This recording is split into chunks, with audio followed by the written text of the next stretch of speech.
So, I think the better choice regarding the transfer of rural surplus labor is to encourage local absorption, to encourage farmers to stay, although they no longer work in the fields, and to enter factories, but not cities.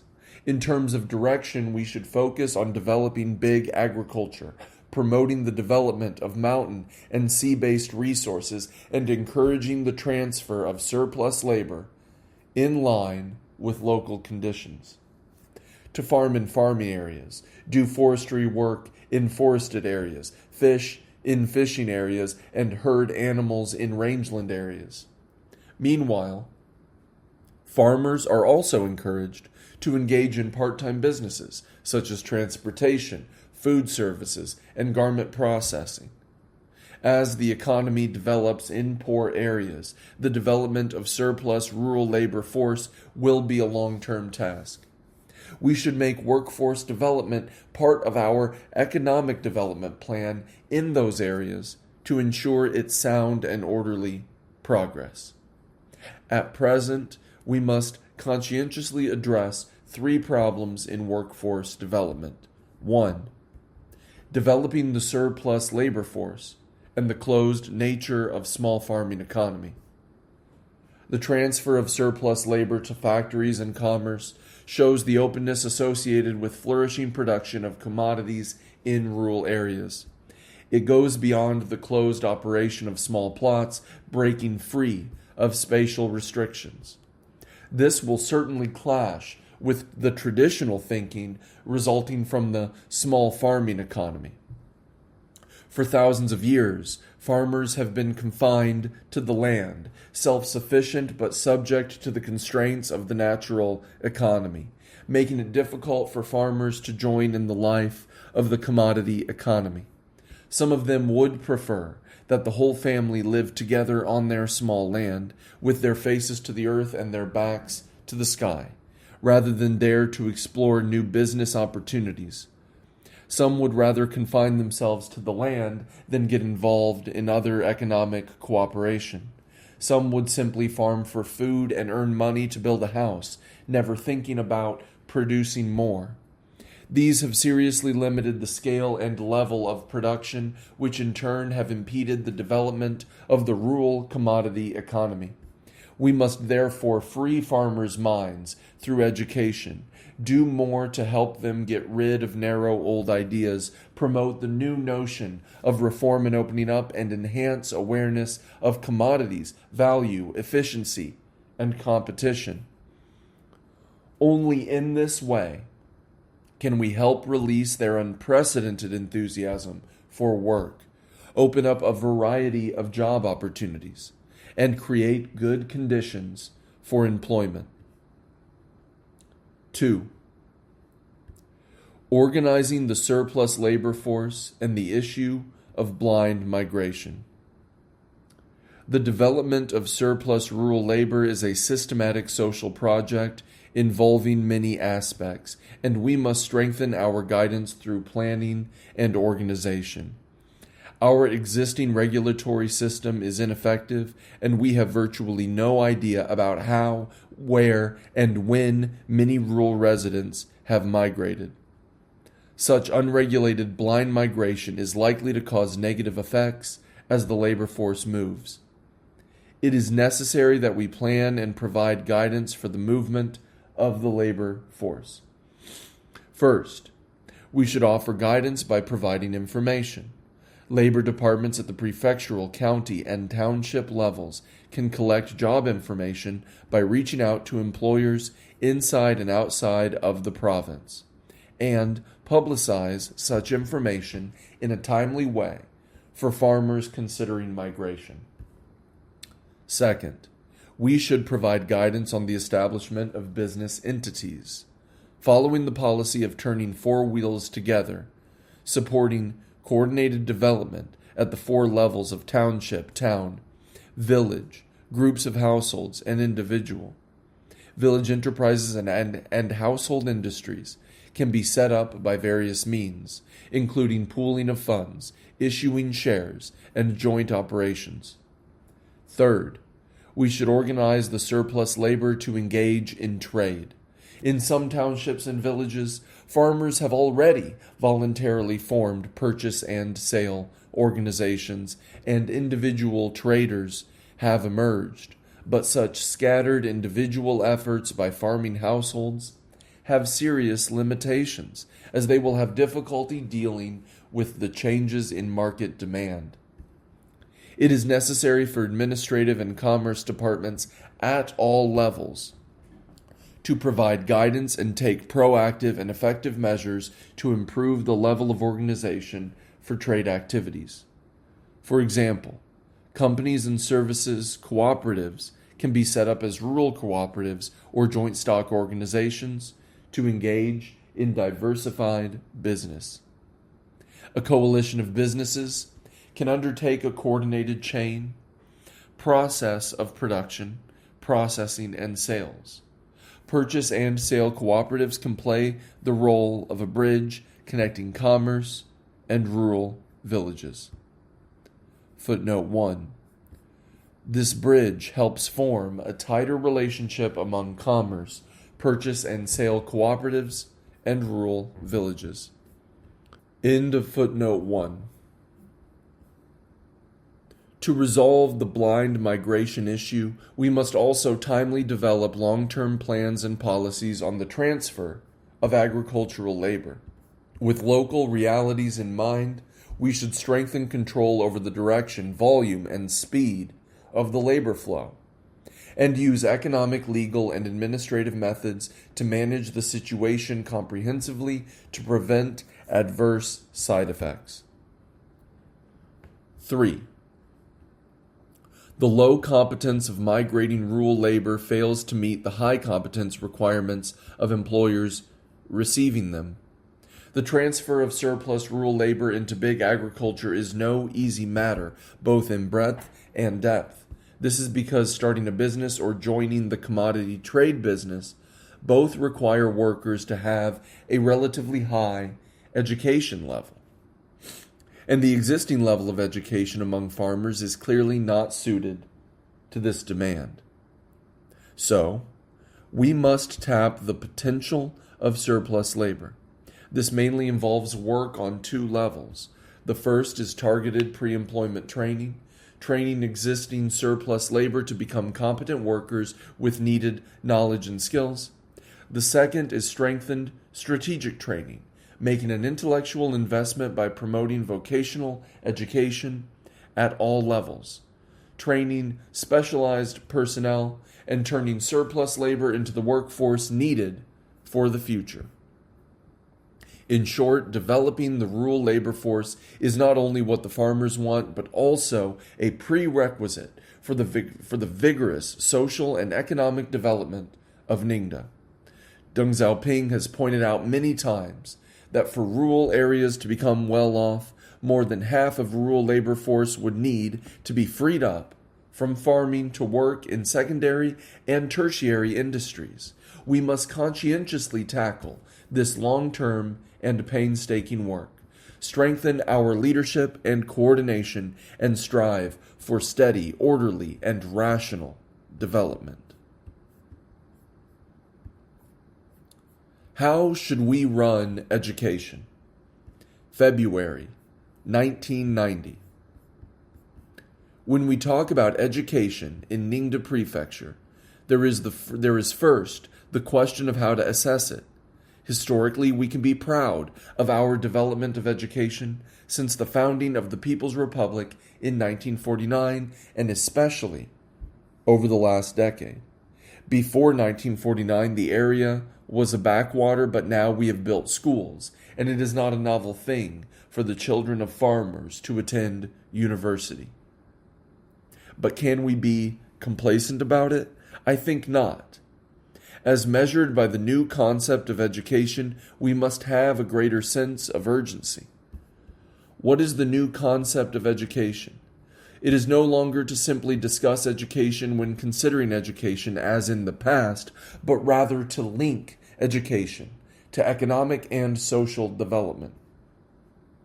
We look to see whether education in this place is suited to and is promoting the development of the local economy and society. As we assess the reality of education in Ningda, according to this concept of education, we cannot help but recognize the seriousness of the situation. We find that Ningda is poor when it comes to economic development, but is the education here also poor?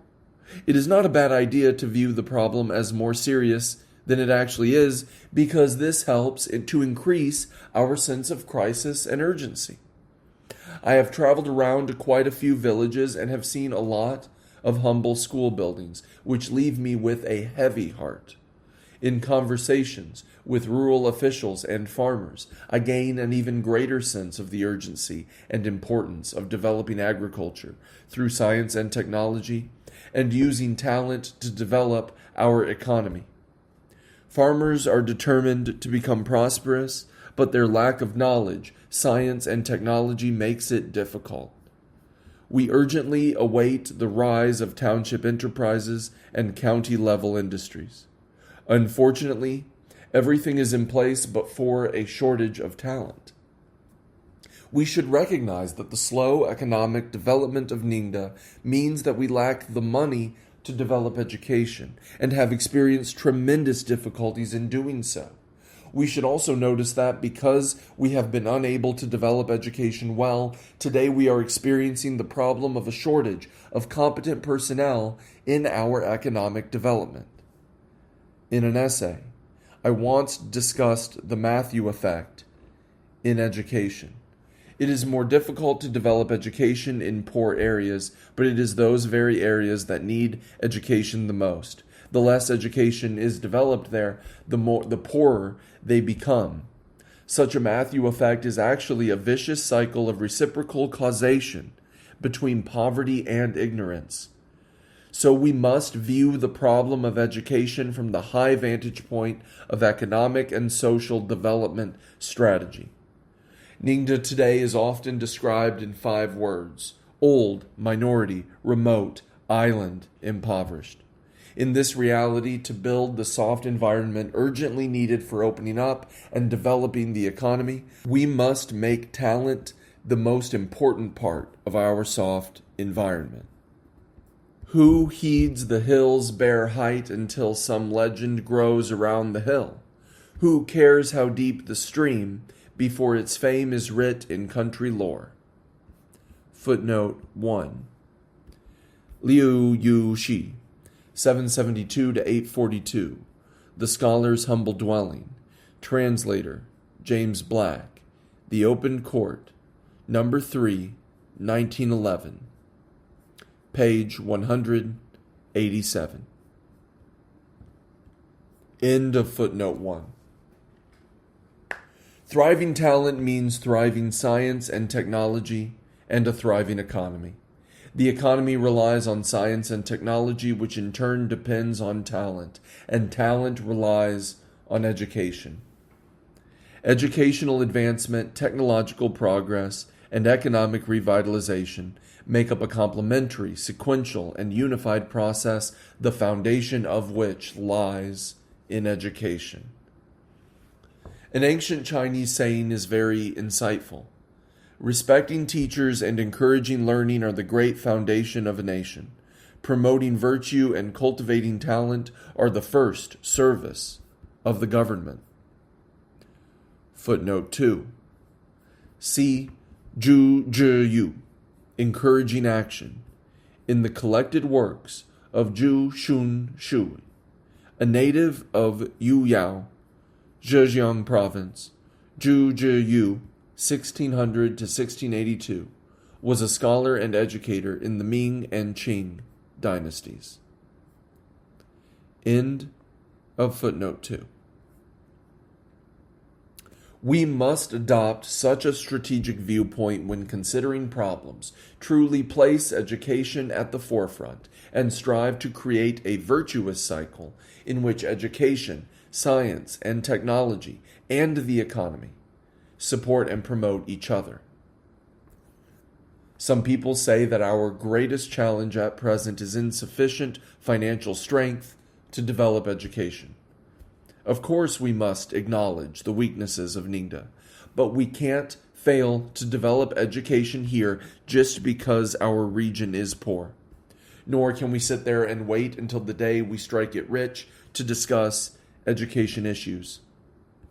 Deng Xiaoping once said, "We should try every way to expand education, even if it means slowing down in other fields."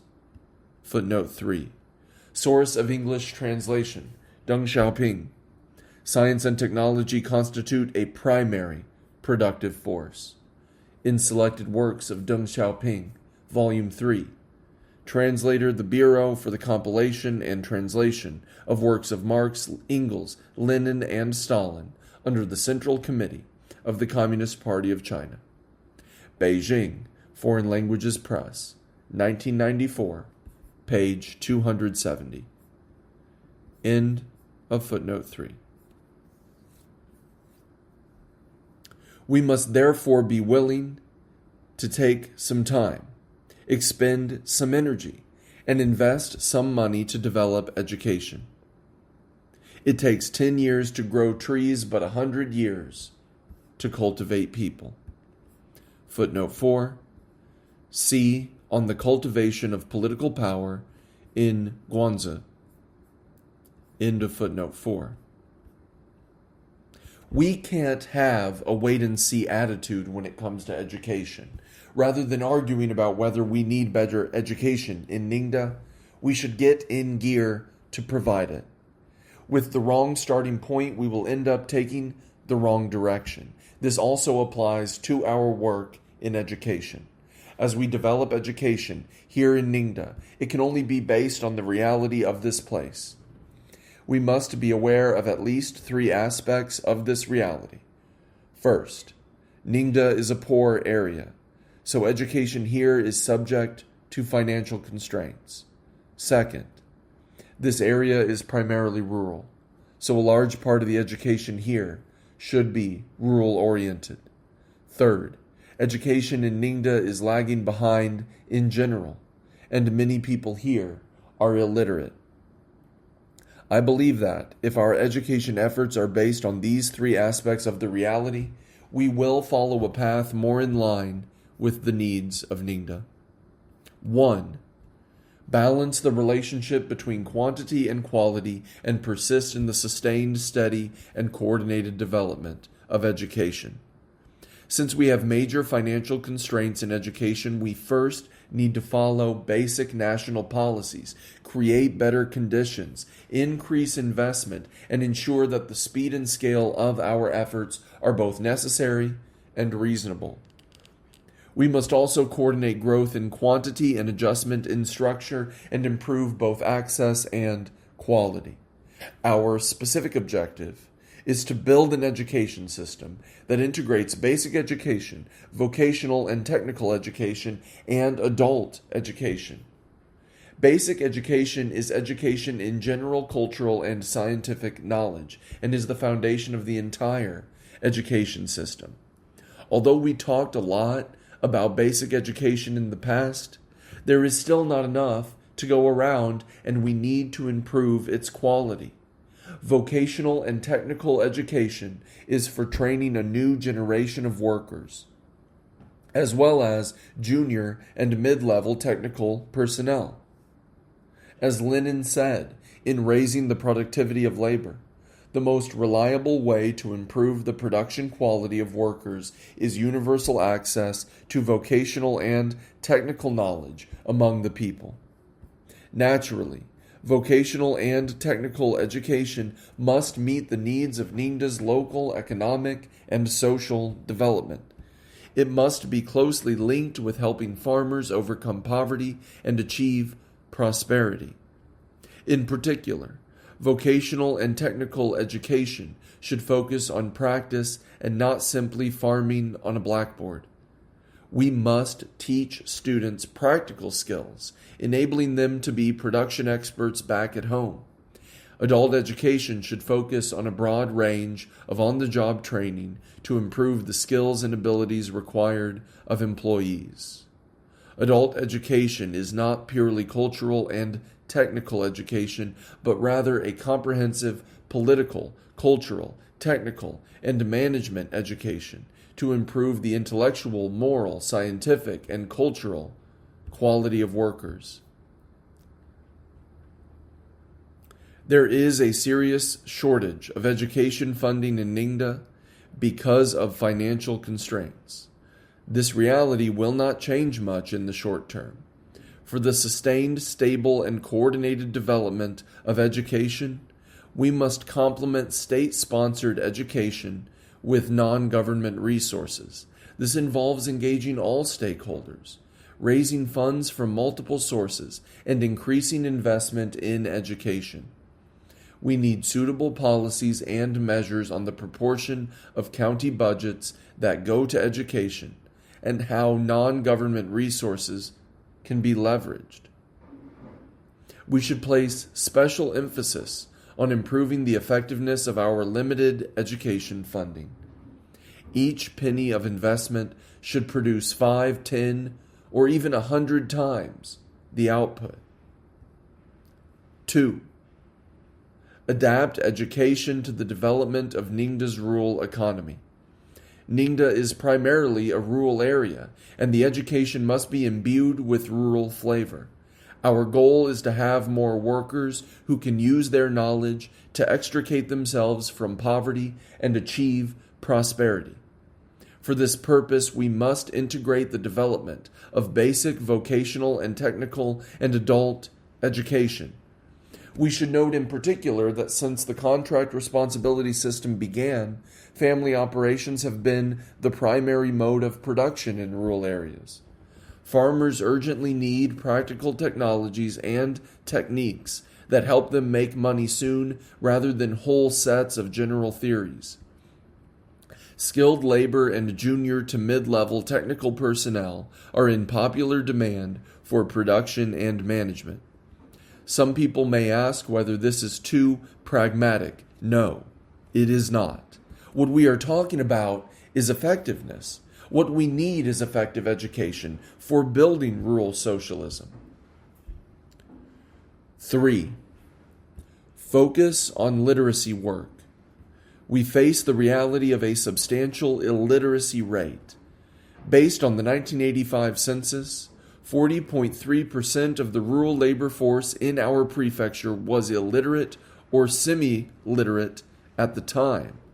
After several years of literacy work, this ratio may have declined, but probably not too much. It is worth noting that new illiterate people will continue to appear. Lenin said, "A communist society cannot be built in an illiterate country." Footnote 5. Source of English translation, Vladimir Lenin, The Tasks of the Youth League, in Collected Works, Volume 31, Moscow, Progress Publishers, 1974, page 296. End of footnote 5.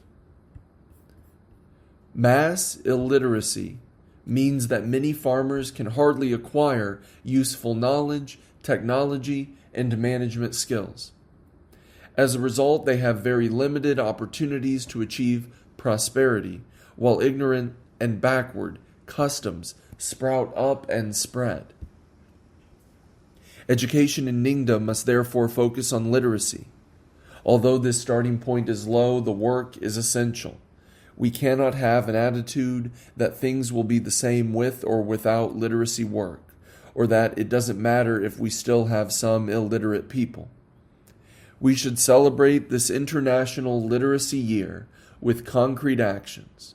To eliminate illiteracy, we need the spirit of the foolish old man who removed the mountains, increasing literacy bit by bit each year, and we'll accomplish something notable in a few years.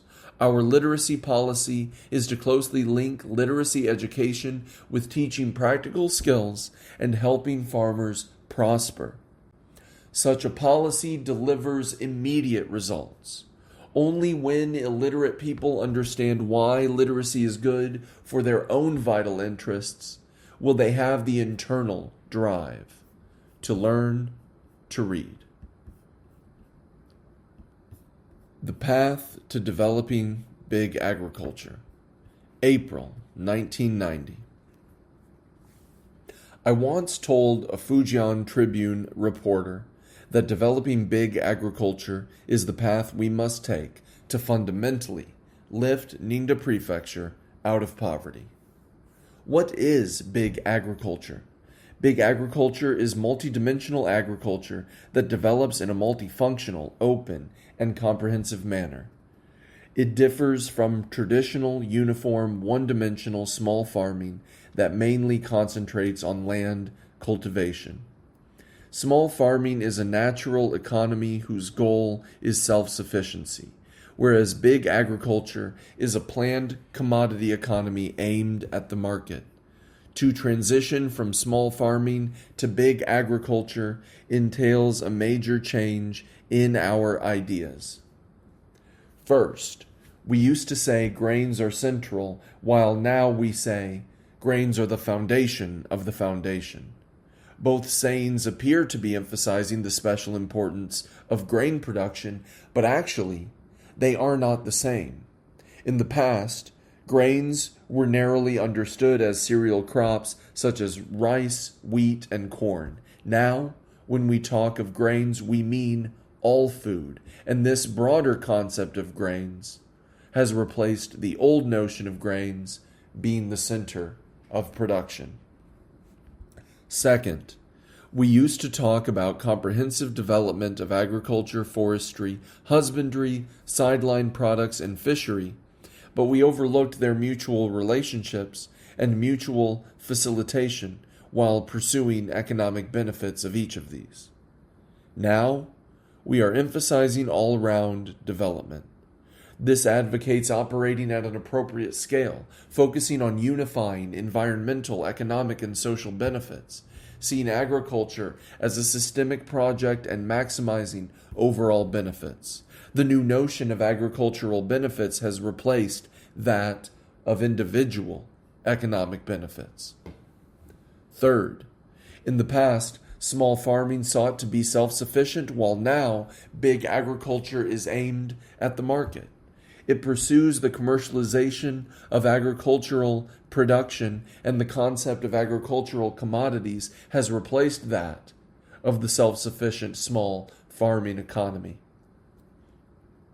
We must realize that developing big agriculture in Ningda won't be easy. On this path, we will be restricted in at least the following three aspects. First, our agricultural foundations are weak. Second, our industrial development is slow and cannot play a major facilitating role. Third, we are weak financially and can hardly meet our agriculture's needs for investment. Therefore, for some fundamental issues in developing big agriculture, we must consider Ningda's local situation within the entire country's macro arrangements. These issues include grain production, the household contract responsibility system, comprehensive development, rural collective economy, scientific and technical assistance to agriculture, and the rural service system. This article gives a basic overview of these issues, except for the rural collective economy, which is discussed in another essay. 1. Grain production. Plan carefully and focus on building grain projects. Mao Zedong once said, "A handful of grain puts one's mind at ease." Historically, grain production has been an issue of strategic importance in developing China's national economy. This issue is even more important and special for Ningda. Firstly, the state of grain production in Ningda is directly related to the region's economic development. Per capita grain possession in Ningda is lower than the provincial level. Buying grains from outside of the prefecture is difficult. First is financial pressure. For every 50 kilograms of grains brought in, the province must subsidize 2 yuan in receiving, and the receiving county must subsidize 1 yuan. Every year, Ningda buys around 50 million kilograms of grains, including wheat, from outside the region or the province. This has put more strain on the already weak public finance. Second is shipping pressure. Most counties in Ningda are in mountainous regions that are difficult to access, and shipping fees are high. Third is consumption pressure. The staple in Ningda is rice, while wheat, including flour, is the main grain brought in from the outside. This runs counter to the consumption habits of ordinary people, and it costs about twice as much for them to purchase wheat flour. Therefore, if we do not resolve the grain issue properly, Ningda's economic development will be restricted. Secondly, Ningda urgently needs to do a better job in grain production to lift itself out of poverty. According to the provincial standard, 6 of the 9 counties of Ningda are impoverished counties, and 51 towns are impoverished, meaning that 43.22% of all towns in Ningda are impoverished. We still have not resolved the problem of food and clothing for some of our farmers, and they do not produce enough grains for their own families to live on. We can say that one basic problem of poverty alleviation in Ningda is whether people have any food and how much food they have. Thirdly, the development of grain production will drive adjustment of the entire rural agricultural structure. One of the most basic facts is that the development of forestry, animal husbandry, sideline products, and fishery industries relies on grain supply. Workers in these industries can do their work only when their basic food needs are met. At the same time, grains are an important means of production. The freshwater fishery industry requires enough grains to use as bait and feed, and the animal husbandry industry requires grains for feed. Also, the development of the rural food industry, feed industry, and light industry also require a large volume of grains as raw materials. Therefore, grains are the foundation of adjusting our rural agricultural structure. From this, we can see that grain production has immense significance for the development of Ningda's economy. To bring the region's economic development to a new level, we must give priority to grain production and integrate its production, operations, circulation, and service. Good grain production relies on policies, technology, and investment, and plans for these 3 aspects must be formulated to support production. We must make good use of all funds and increase key investment in grain production. We must mobilize the enthusiasm of our many farmers in planting, improve the conditions for agricultural production, and focus on farmland capital construction. While improving the household contract responsibility system, we also need to establish several commodity grain bases of suitable sizes. And finally, we must focus on circulation work after grain production, establish robust circulation channels aligned to local production, and cultivate and improve the market system. 2. Household contract responsibility system. Make improvements and adjustments to this system. The responsibility system that is mainly composed of household contracts is an important result of agricultural reforms of the 1980s, and it has played an important role in arousing the enthusiasm of farmers and facilitating development of agricultural production.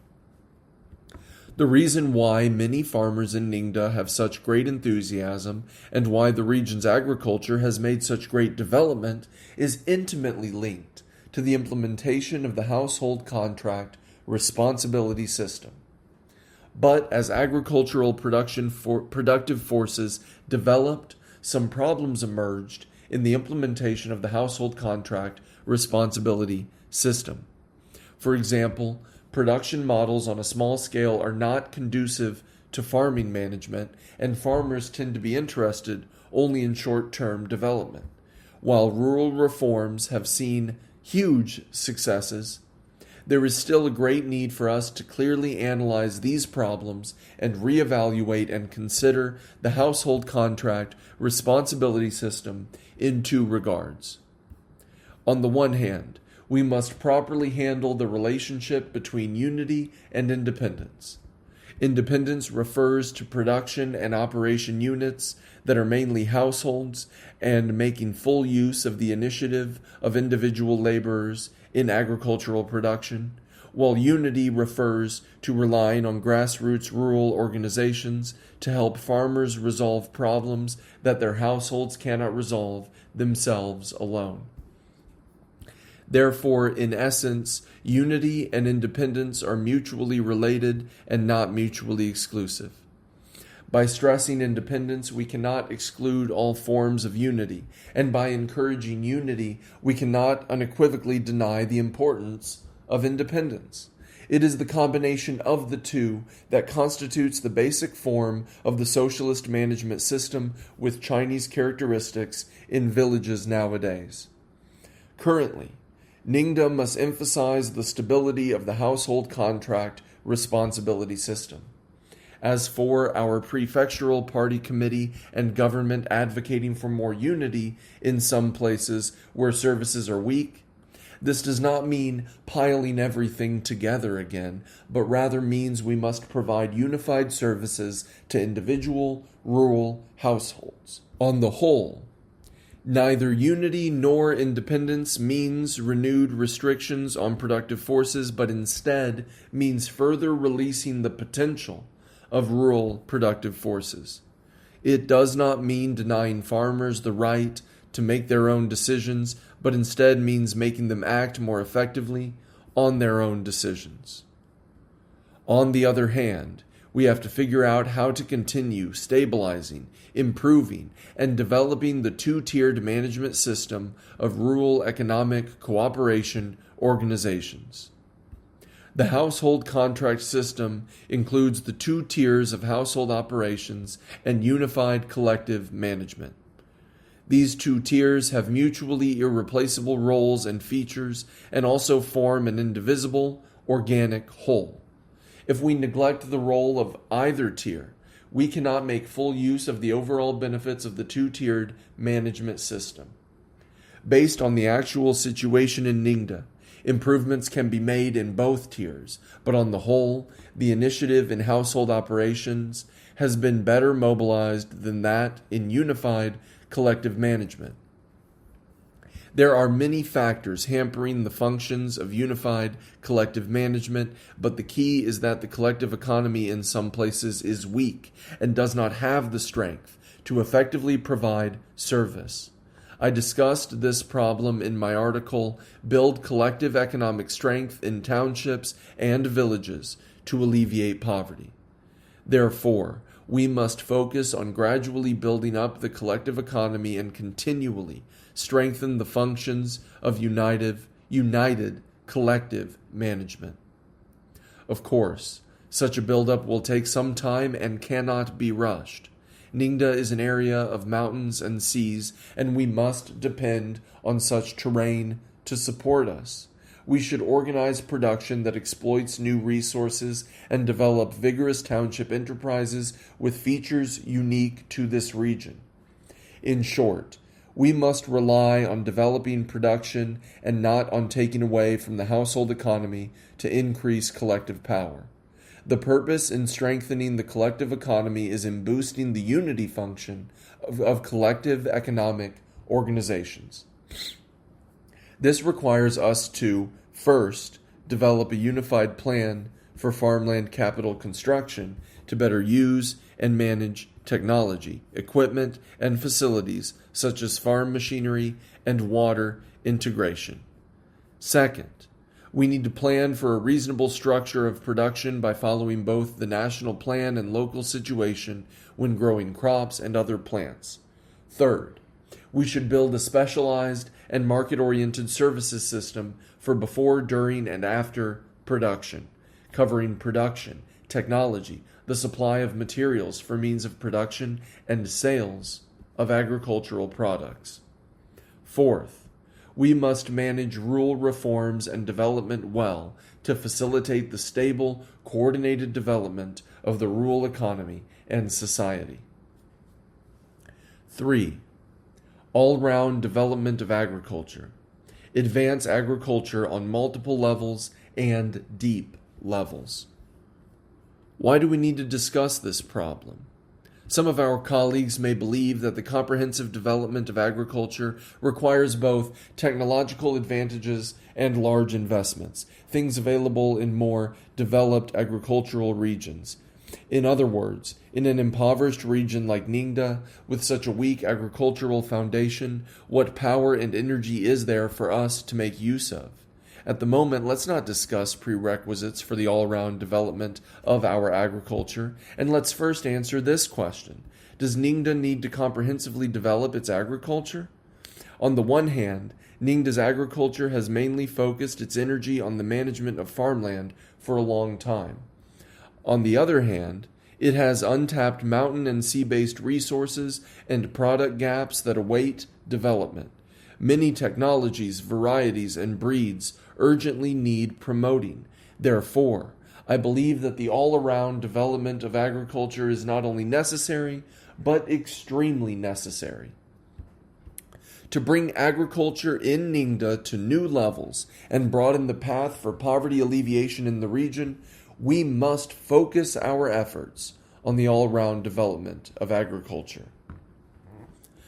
Fundamentally speaking, to comprehensively develop agriculture in our region, we need to seek out first a broad space for big agriculture and second, economic benefits from big agriculture. These are what I mean by advancing on multiple levels and deep levels, respectively. To develop agriculture on multiple levels, we must set our sights farther and think more broadly. This means developing new resources suitable for use in agriculture, forestry, and fishery to meet the needs of population growth and social and economic development. Taking mountainous areas as an example, there is the question of how to use the land on multiple levels for forests, tea, fruits, and animal husbandry. Some places have created green projects, providing us with good experience to learn from. Such green projects exploit new resources, such as uncultivated mountains, slopes, lands, and tidal flats, to develop multidimensional farming with intensive management and professional cooperation. Developing agriculture on deep levels involves a range of efforts. One is improving middle to low yield fields to increase their output. Another is improving farmland capital construction to ensure stable and high yields. Where conditions permit, we can also develop resources in uncultivated lands to make up for the losses caused by non-agricultural land use. Yet another type of effort involves strengthening water and soil conservation to improve land productivity. I believe that properly developing Ningda's agriculture on the deep levels will generate many positive effects.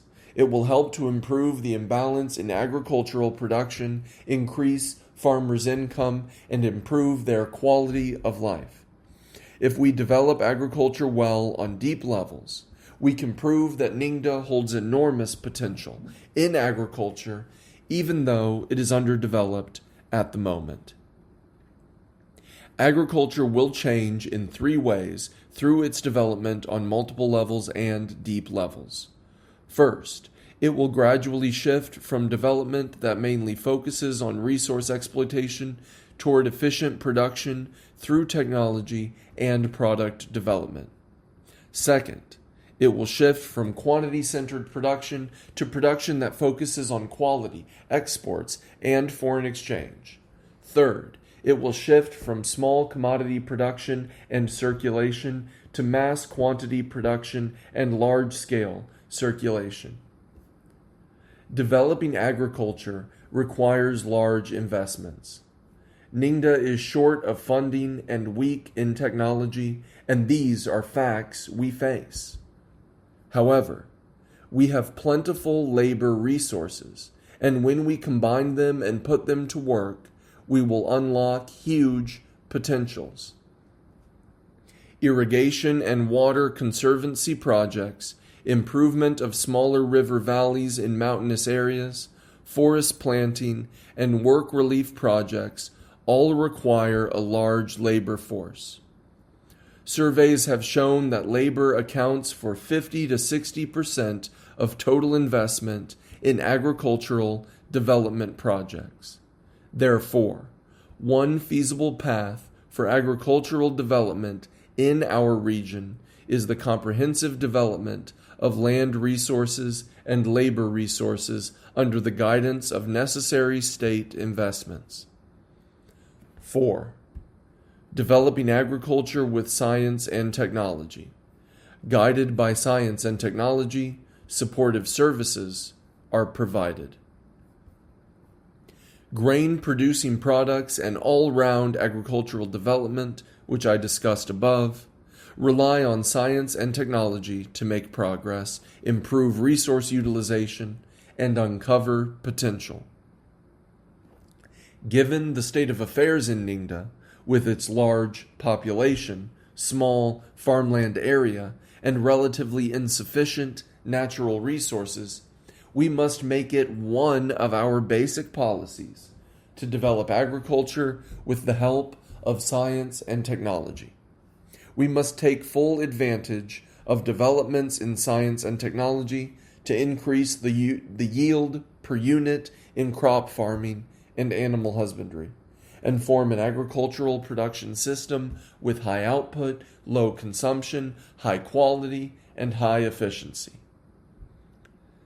Since science and technology is a productive force, valuing the functions of science and technology will benefit us in at least the following areas. 1. Developing and using previously unutilized resources. For example, we have so many tidal flats. Why can't we use science and technology to turn them into important land resources? With advancement in science and technology, we can also extend the use of our current resources.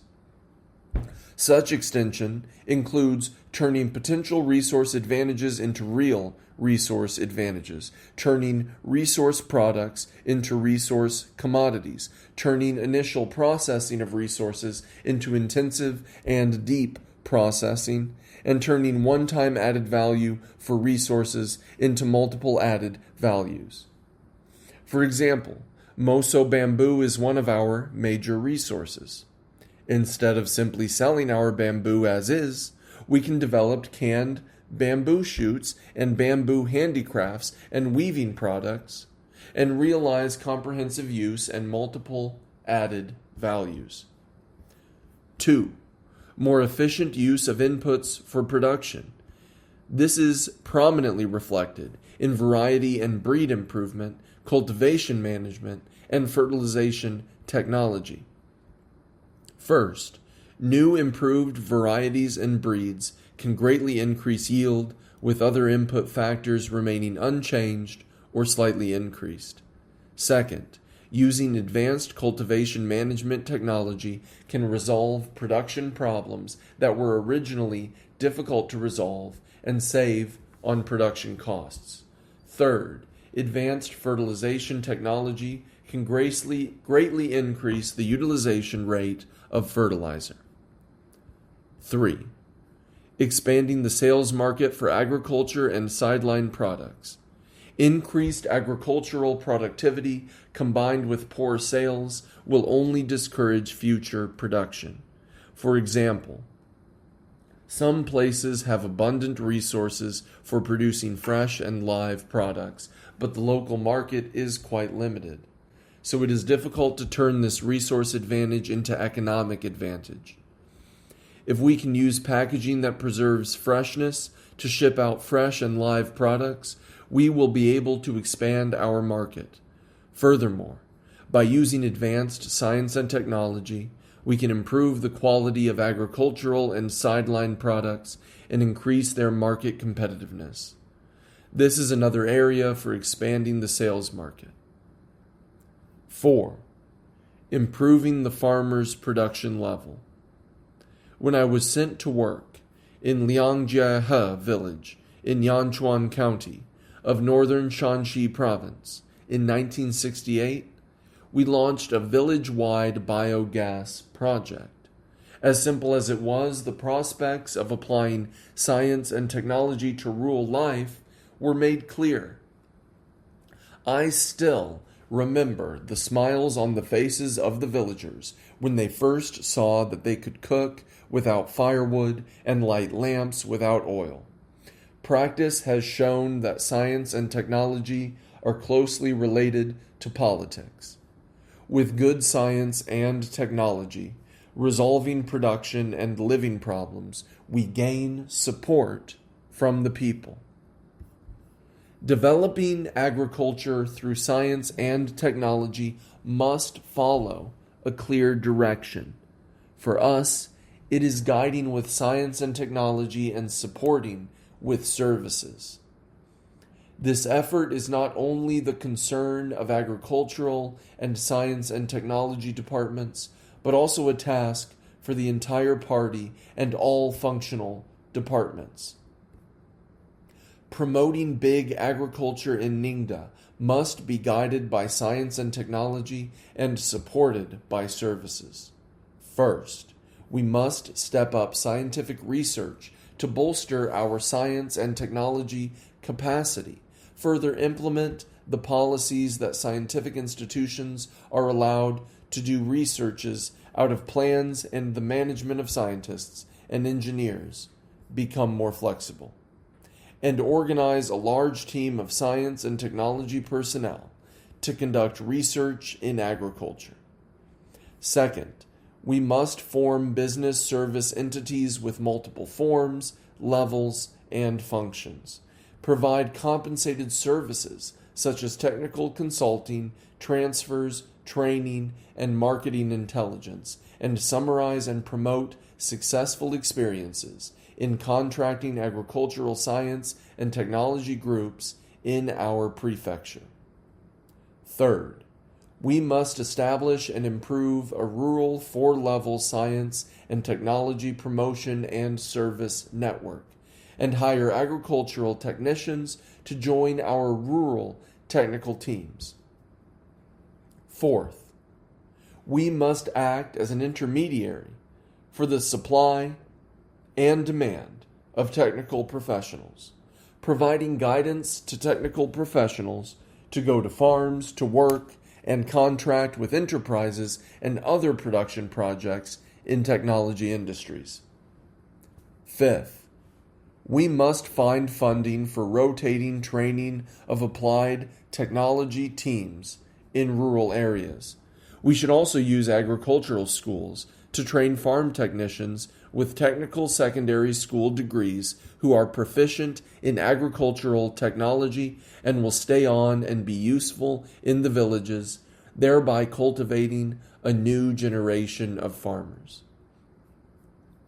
I must emphasize that developing agriculture through science and technology must be based on education, as the development requires our farmers to have a deeper understanding in science and culture. Apart from strengthening basic education, we should also provide vocational and technical education, targeting young rural intellectuals so they can become leaders in efforts to alleviate poverty and develop the socialist commodity economy. 5. Serving big agriculture. Establish a service mindset. Strengthen service measures. In essence, big agriculture is a planned commodity economy. As the planned commodity economy gradually develops, farmers' reliance on specialized and market-oriented services will increase. Farmers not only need more and better technical guidance for plowing, harrowing, sowing, harvesting, crop protection, and irrigation, but more and better service regarding the supply of production means such as pesticides, chemical fertilizer, diesel fuel, and fine breeds. In addition, they need systemic services for information, credit and lending, processing, transportation, and storage before, during, and after production. we must establish a specialized and market-oriented services system and develop appropriate scales of operation to facilitate the development of big agriculture. The specialized and market-oriented services system should also integrate traditional agricultural technology services. Big agriculture is a planned commodity economy. Our service of big agriculture should not be haphazard, and instead must have institutional assurance. Our service measures should not be simplistic, but rather offer all-round support. We must establish a system in which the government is accountable to our farmers. All projects involving agricultural production must be based on the actual situation in the counties, townships, and villages.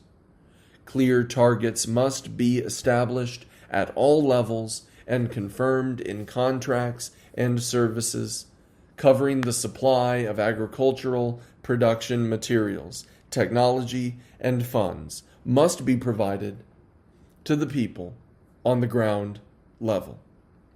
We not only need to make demands of what the farmers and villages will do, but also set requirements for what services government authorities should provide. We not only need to quantify the production targets and contributions of farmers, but also make sure government departments and collective economy organizations at all levels perform their service duties.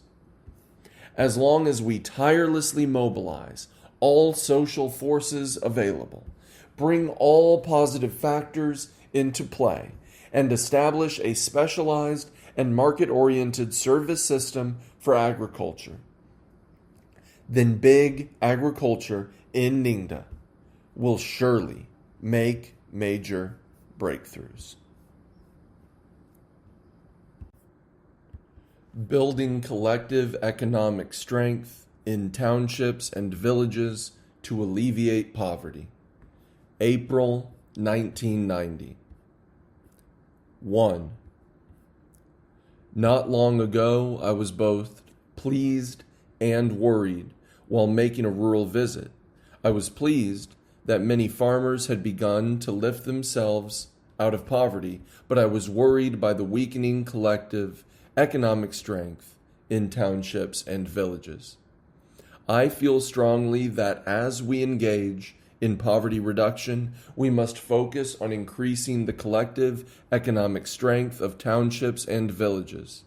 Otherwise, there is no basic guarantee for our entire poverty reduction effort, and it is deprived of a powerful force.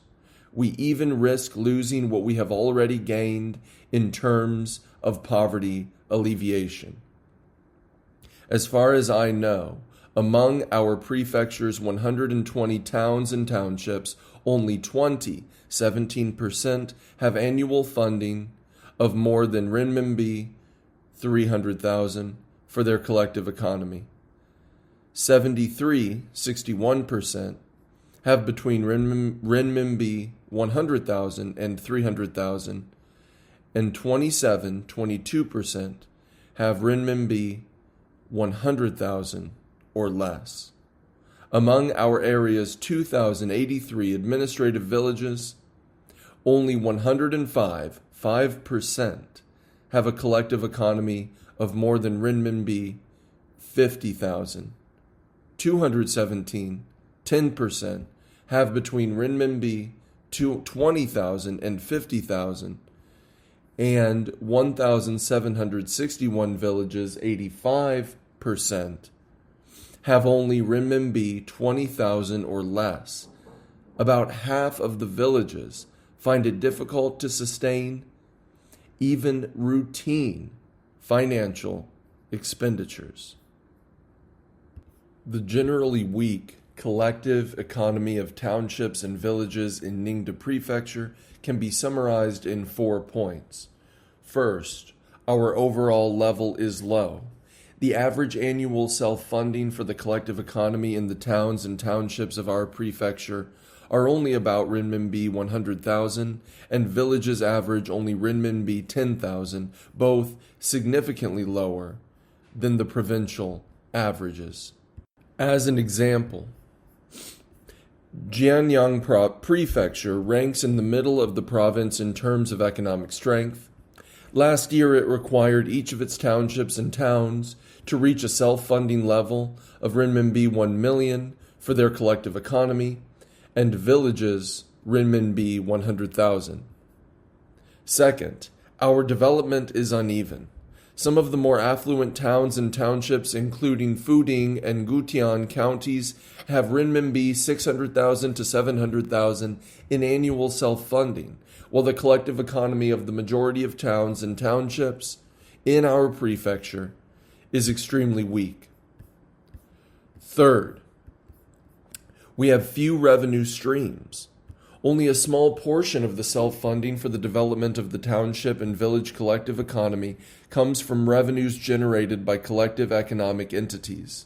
Most comes from fiscal allocations, the majority of which comes from various industrial and commercial taxes and specialty taxes. This means that the collective economy of townships and villages lacks a strong, stable, reliable source of funding for future development.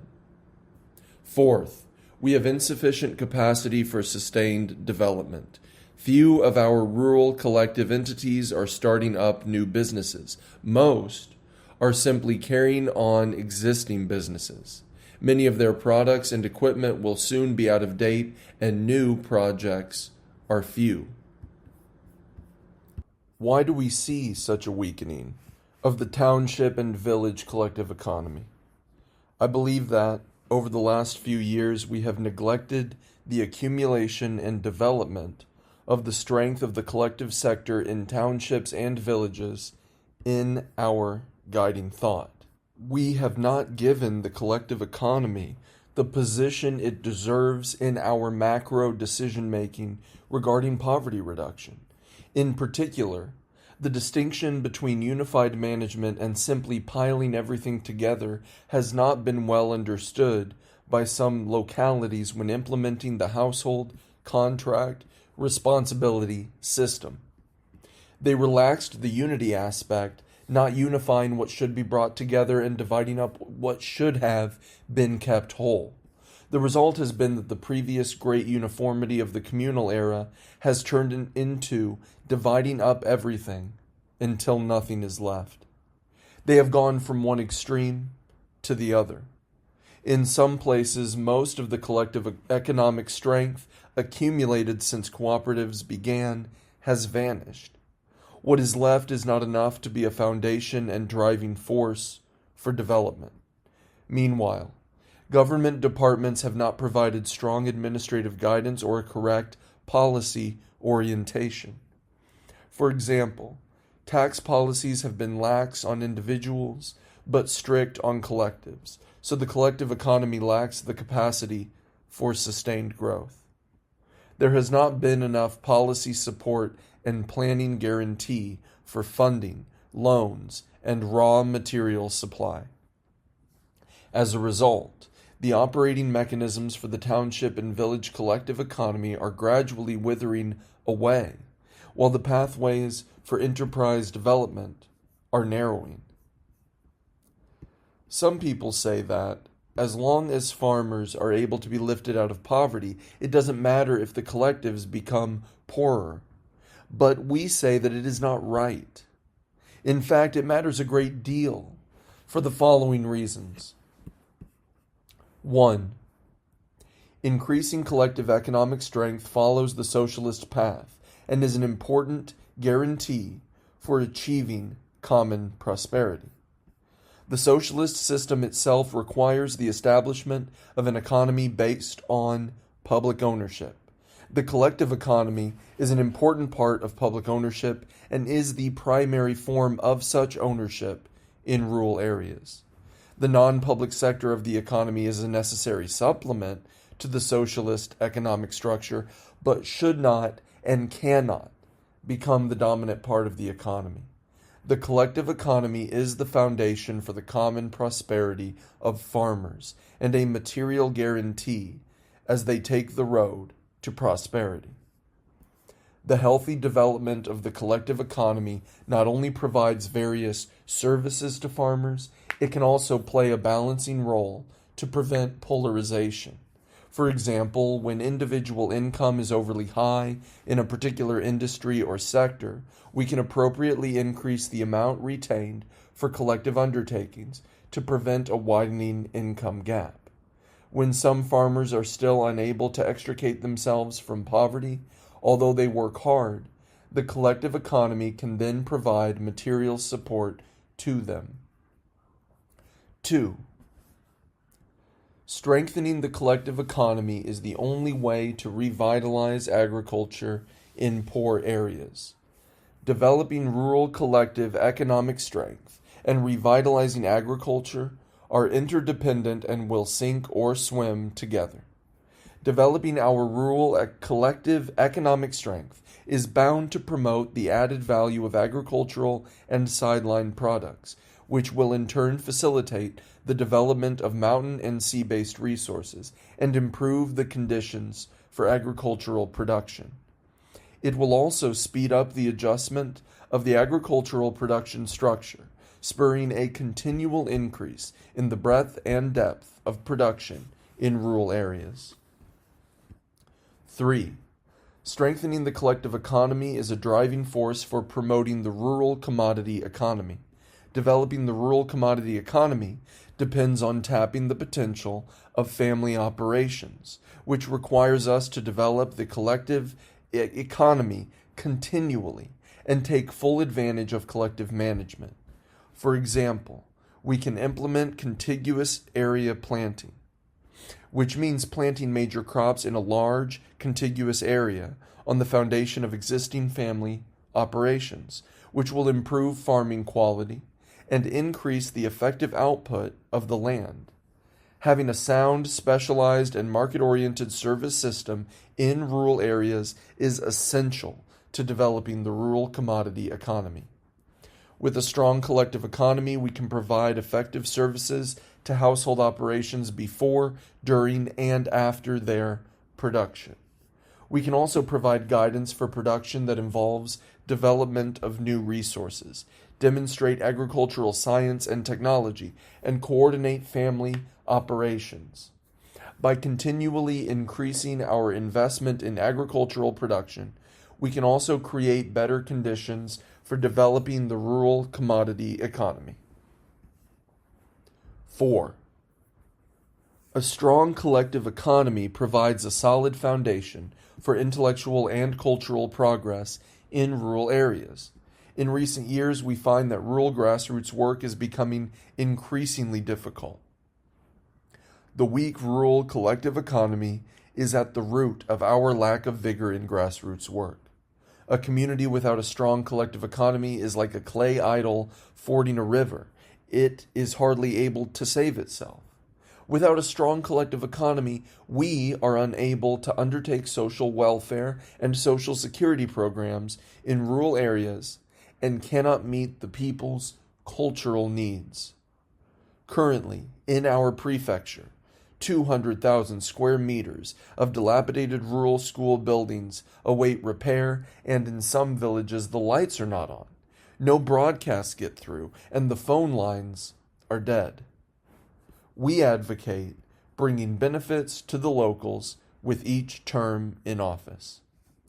If we can't address the people's problems and concerns, there is no way for us to improve the reputation of the party and the government. If we can't solve people's practical problems in production and in life, our political work will not be convincing.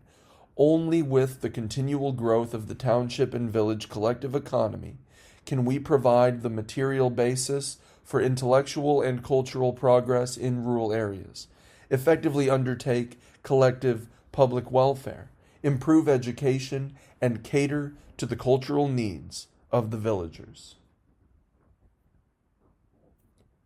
2. We must focus on increasing collective economic strength in townships and villages in our effort to alleviate poverty. This is not merely a question of understanding. We can't just pay lip service to it. We must put it into genuine action. I believe we should focus on the following things. 1. Use a dialectical view of unity and independence in our guiding thought. To embody the superiority of socialism in the rural economy, collective advantages and individual initiatives should work in sync. On the one hand, the individual is inseparable from the collective.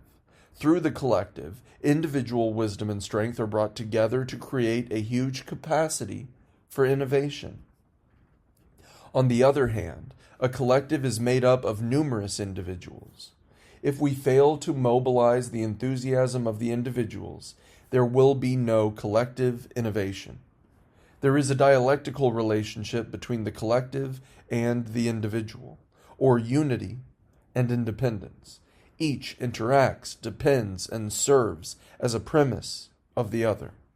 Only when the two are integrated organically can we maintain a strong momentum to increase productivity. Neglecting either of them will result in great losses. The problems we need to address now are: how can we fully utilize the rural economy's collective advantages without revisiting the mistakes of the past, that all are in large scale and everything belonging to the collective? How can we effectively mobilize the enthusiasm of individual farmers without their becoming unwilling to cooperate with each other? The solution requires just the right combination of collective advantages and individual initiatives. Strengthening our collective economy does not at all mean going back to piling everything together, as in the communal era, but rather correcting the deviations caused by neglecting unified management when contracting to households. It absolutely does not refute the household contract responsibility system, but instead improves and further develops such a system. 2. Follow the principles of using methods that suit the location and categorized guidance. Be reality-based and market-oriented, and fully utilize the natural and social resources of each place. Mountainous areas should focus on developing forestry, fruit, tea, and animal husbandry. Coastal areas should start with aquacultural cultivation and work on deep processing and comprehensive resource development. We can implement 3 levels of categorized guidance given the uneven development of the rural economy in our prefecture. Level 1, basic targets. After 3 years of effort, annual self-funding for each township and town will reach at least renminbi 100,000, and each administrative village will generate annual net income of at least renminbi 20,000 from collective production. These are the poverty reduction goals for the township and village levels. Each township and town in mountainous areas must secure 1,000 mu of high standard forest, and each village 500 mu.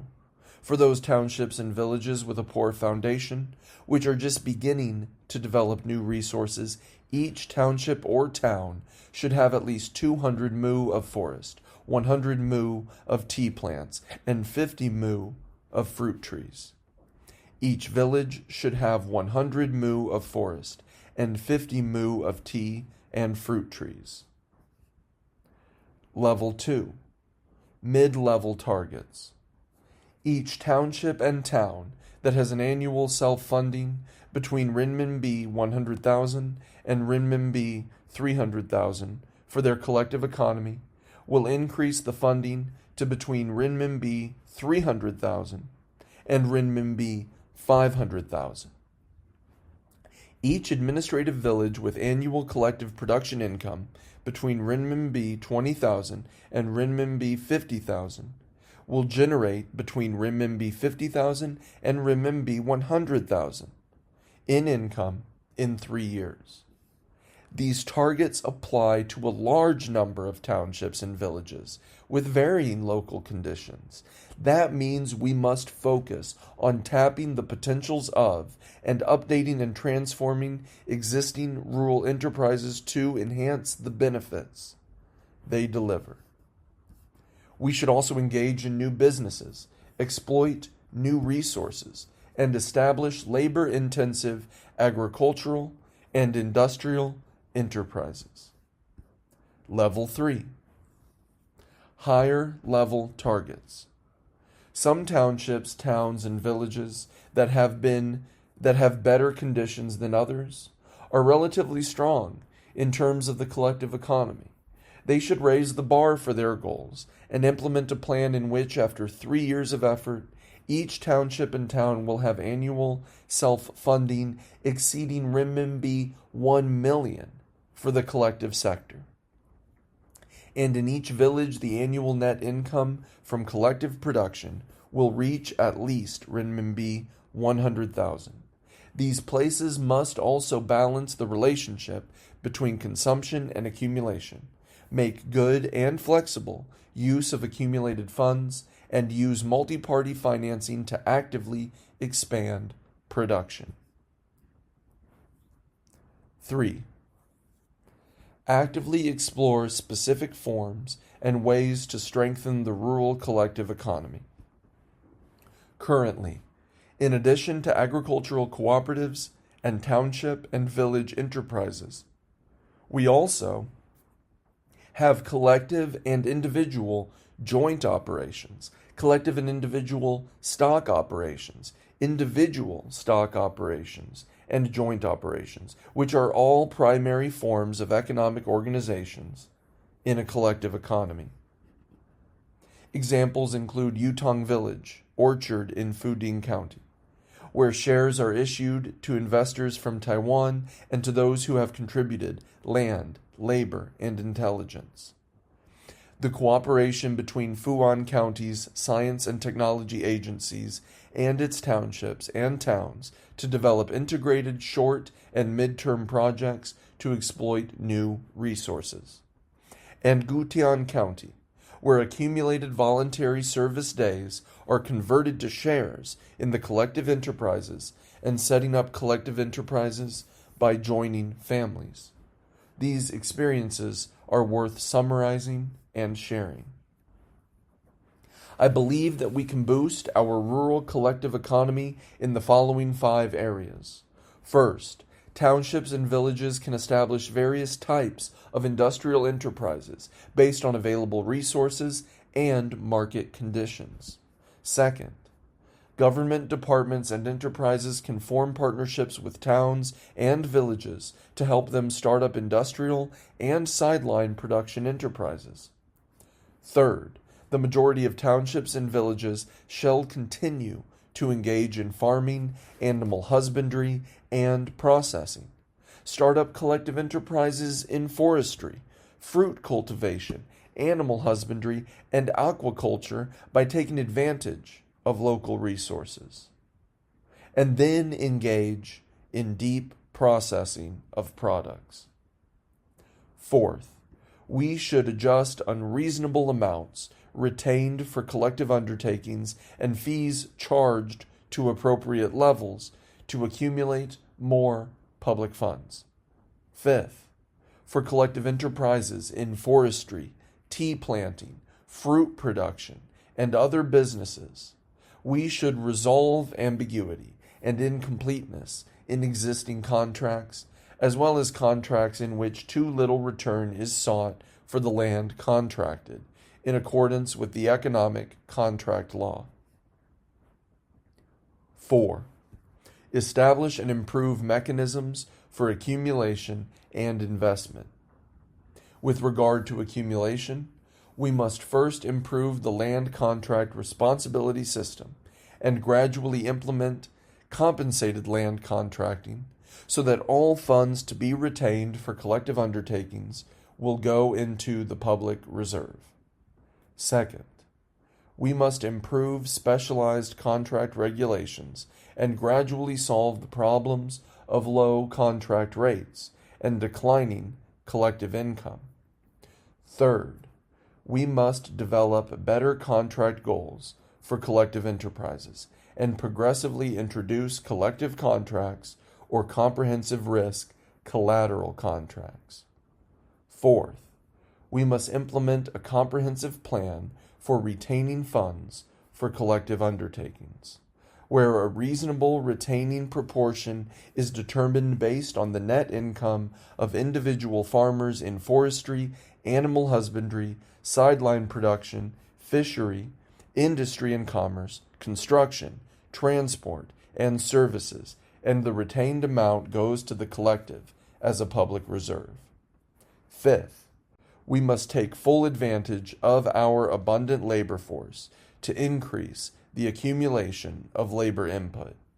In short, we must actively explore ways to accumulate assets by developing various production sectors and services. To do a good job in accumulating public reserves for the agricultural collective economy, we must work on developing 4 types of software. The first is helping officials and the public in rural areas truly understand that increasing public reserves does not mean we want to change the current policy featuring family-based operation. Instead, it will aid the further development of family operations. Once the officials and people understand this, they will then become interested in the growth of the rural cooperative economy and increase in public reserves. The second is improving collective economic organizations. Otherwise, it will be difficult to smoothly expand our economic reserves, and some existing reserves may also be lost. The third is drawing a clear line between reasonable amounts retained for collective undertakings and illegitimately imposed collections. We must manage the retained funds well and prevent losses while respecting the legitimate rights and interests of farmers. The fourth is managing public reserves well and using them to good effect. Accumulated reserves should be used to help farmers solve urgent problems in agricultural production and to undertake public welfare projects that meet the pressing needs of farmers. We must implement strict rules regarding financial work, earn the people's trust, and resolutely put an end to embezzling public funds. In terms of funding, we should start from our own conditions, develop a variety of economic formats, widen financing channels, and organize multi-level funding. We can implement stock, joint operation, and cooperative ventures to attract investment, substitute labor for funds, and mobilize idle funds in society to develop our collective economy. We can also make use of some of our better products and existing plants and equipment to engage in horizontal cooperation across industries and sectors, inside and outside of the province and of our prefecture.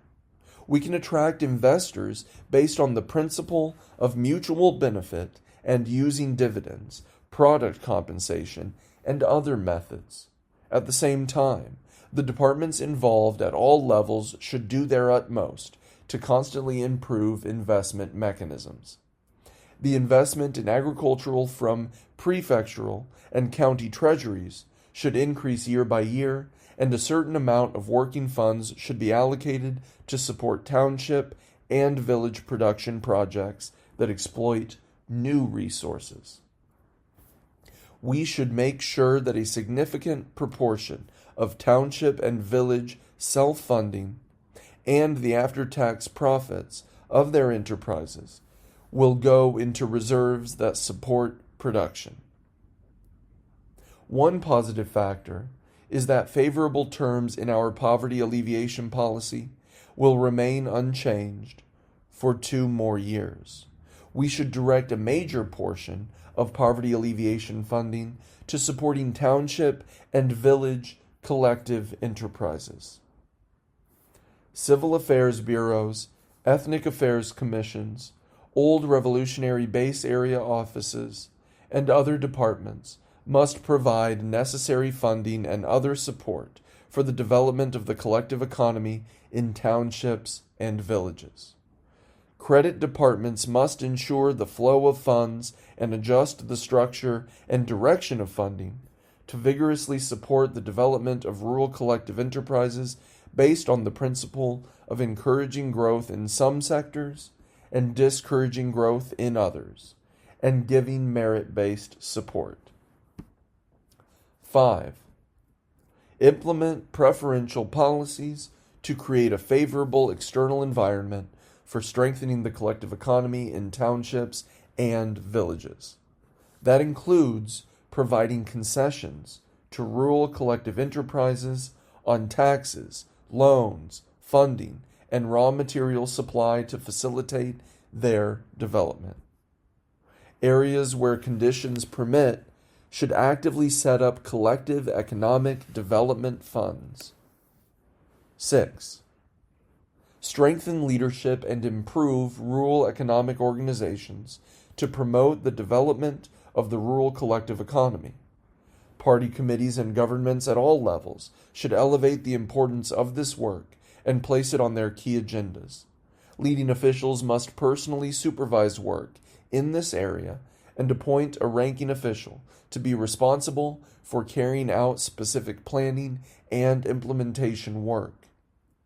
Each level should establish accountability and strengthen goal-based performance management. Plans for township and village collective economic development should be formulated at the county level.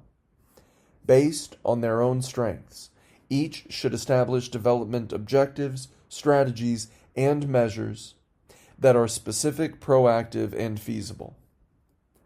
Counties and townships should target economically weak administrative villages that are yet to see progress and implement supporting measures to ensure that these villages meet the basic targets within 3 years.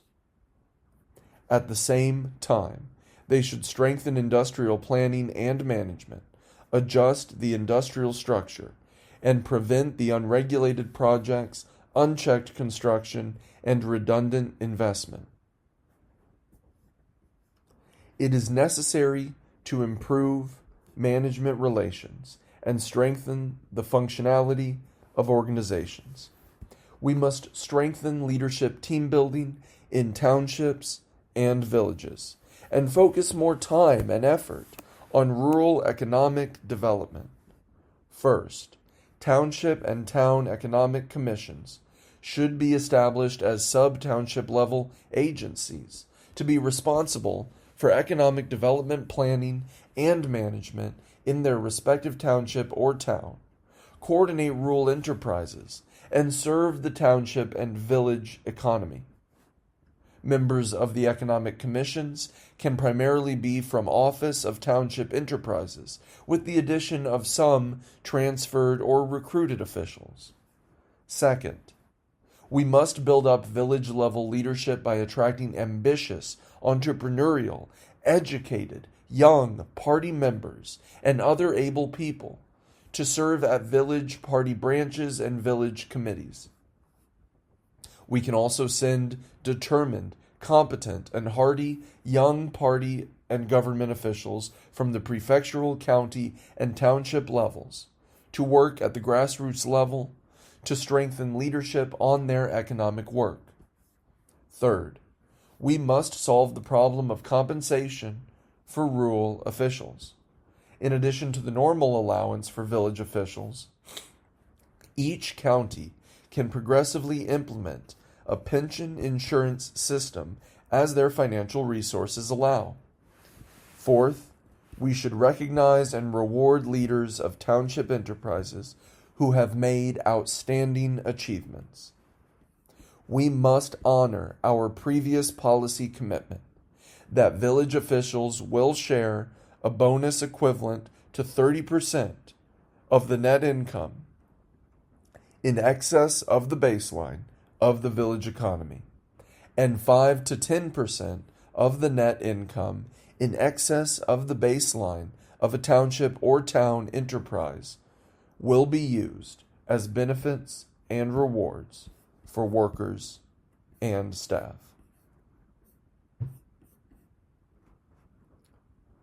With one heart and one mind, the country and people will flourish. Parting words for the leading officials of Ningda Prefecture, May 1990. Title footnote. This article was originally published in Mindongbao on May 20th, 1992. End of title footnote. Time flies, and I have been working in Ningda for nearly 2 years. I have learned and experienced so much here. I will soon be leaving you all to take up a new position. Today I would like to say a few words as a farewell message. Over the past 2 years, thanks to the joint efforts of all throughout the region, Ningda Prefecture has made achievements and realized changes. Party building has made great progress, and a stable, unified political state has been effectively maintained. Rectification and the furthering of reform are currently underway. Economic development is advancing steadily, and poverty alleviation work has seen initial success. Intellectual and cultural progress has been made.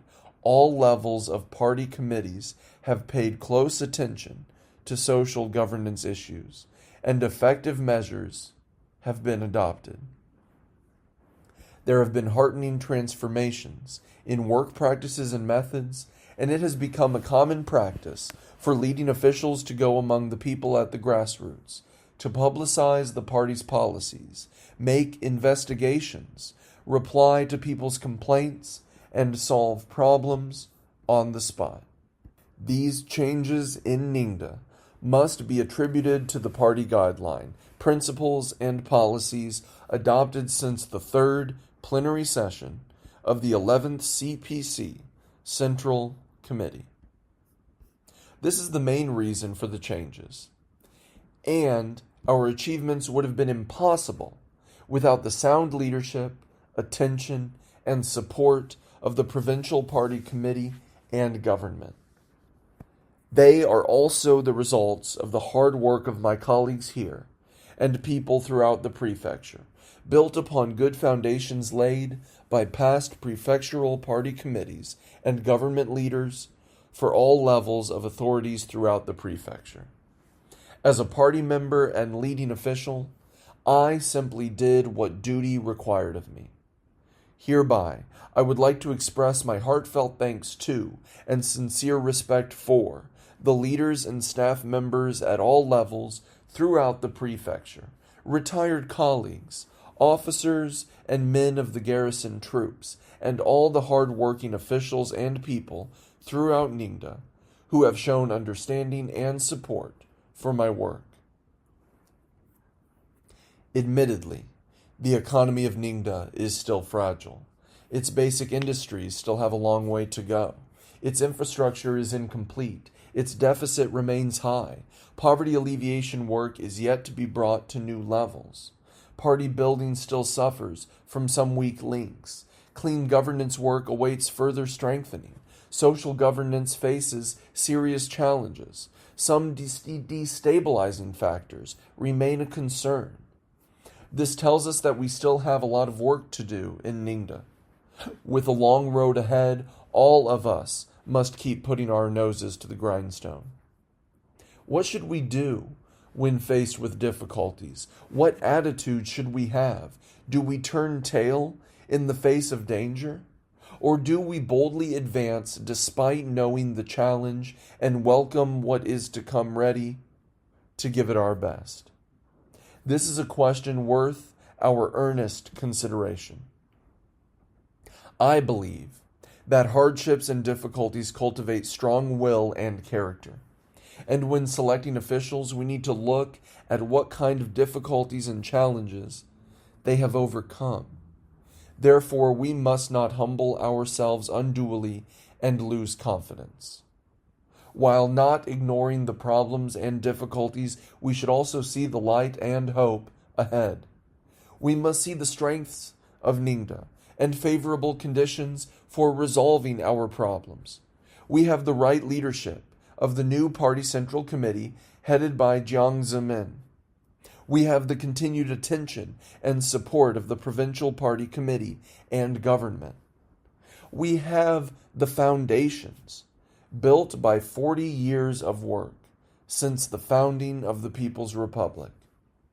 We have the cooperation of our prefectural party committee and government leaders and joint efforts of all prefectural and county leaders. And most importantly, we have the spirit of tenacious hard work, enterprise, and silent contributions of all the officials and ordinary people that is like water droplets drilling through rock. Backed up by these good conditions, as long as we focus on the positive, be confident in our success, and work tirelessly, we will surely win out in the end and emerge victorious on the other side. Even though I have seen backwardness, difficulties, and problems, and have felt this burden on my shoulders during my past 2 years of working in Ningda, I have also seen the Ningda spirit of feeling no shame of our predicament, working with iron will, pressing boldly forward and striving for excellence. This spirit has moved me deeply and given me limitless strength and courage, as well as many fond memories to look back on. Ningda is a place full of deep sentiments, with conscientious officials and the best people one could ever hope for. I am full of confidence and hope in the development of Ningda.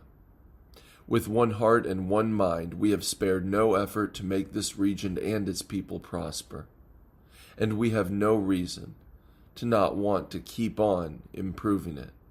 We have every reason to believe that the Ningda spirit will boldly live on, and all work in this region will continue moving forward.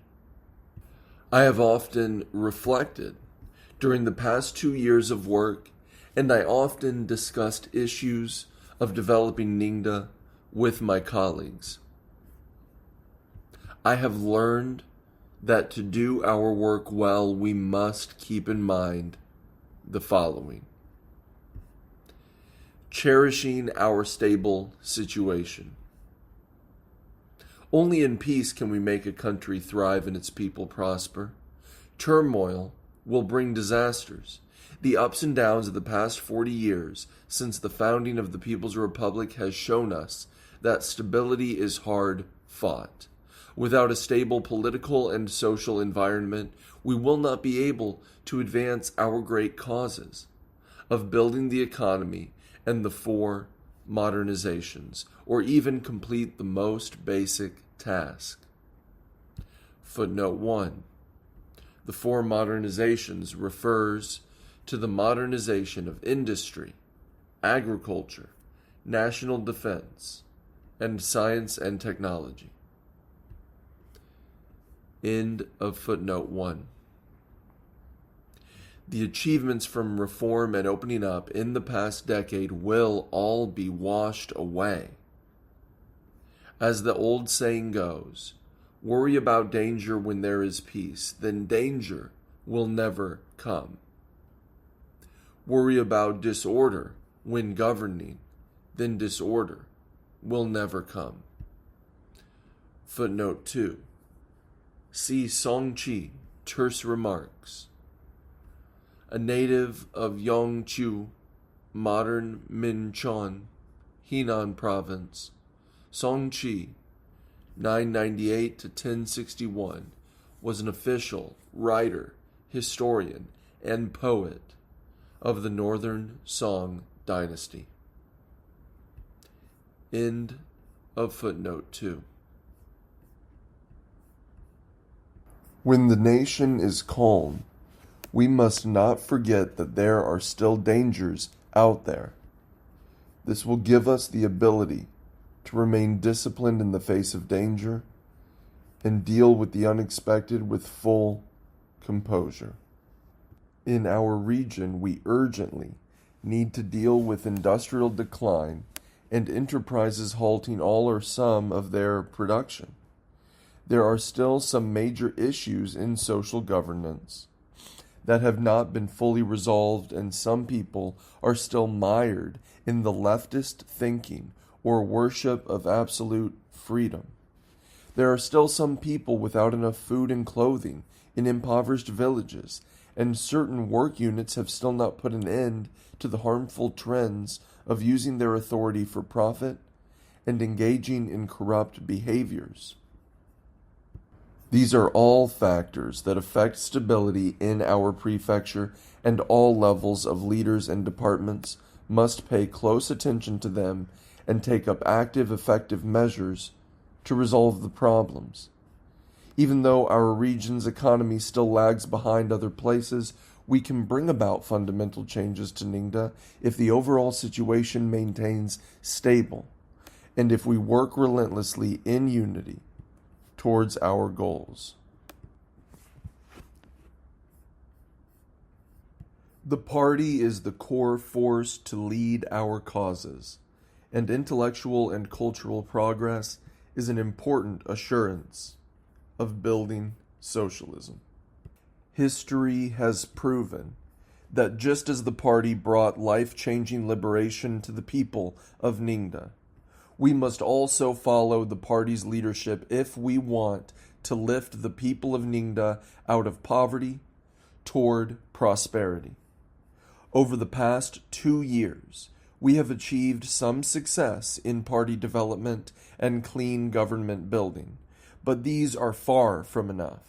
We must continue our efforts to strengthen the party while placing special emphasis on ideological and theoretical work, leadership building at all levels, and development of grassroots organizations. We must follow the Marxist guideline with regard to officials, emphasize both political reliability and competence, as well as adherence to the 4 standards. Footnote 3. In June 1981, the 6th plenary session of the 10th Central Committee of the Communist Party of China adopted the resolution on certain questions in the history of our party since the founding of the People's Republic of China. Adhering to the premise of revolutionization, it proposed taking progressive steps to ensure that all levels of the leadership would become younger, better educated, and more professional. The party constitution adopted by the 12th National Congress of the Communist Party of China officially stated that the party would make the ranks of the officials more revolutionary, younger in average age, better educated, and more professionally competent. Since then, the 4 standards have become important principles for building the ranks of party members. End of footnote 3. We must open our door wide when recruiting officials and not limit our selection only within the locality. We have made great strides over the past 2 years in fighting corruption, in particular in dealing with officials misappropriating land to build their own house in violation of law and party discipline, abusing their power in project contracting, and engaging in graft and taking bribes. The people have welcomed and supported this. We must continue to shore up our anti-corruption efforts and build a clean government at all levels. One major task our party committees are faced with this year is the election of deputies to the People's Congress at county and township levels. This is an extremely important work. Recently, the prefectural party committee laid down the principles to follow, and all levels of party committees must step up their leadership in the elections. They must closely rely on the wisdom and strength of the people and make sure that leadership at all levels is secured by Marxists.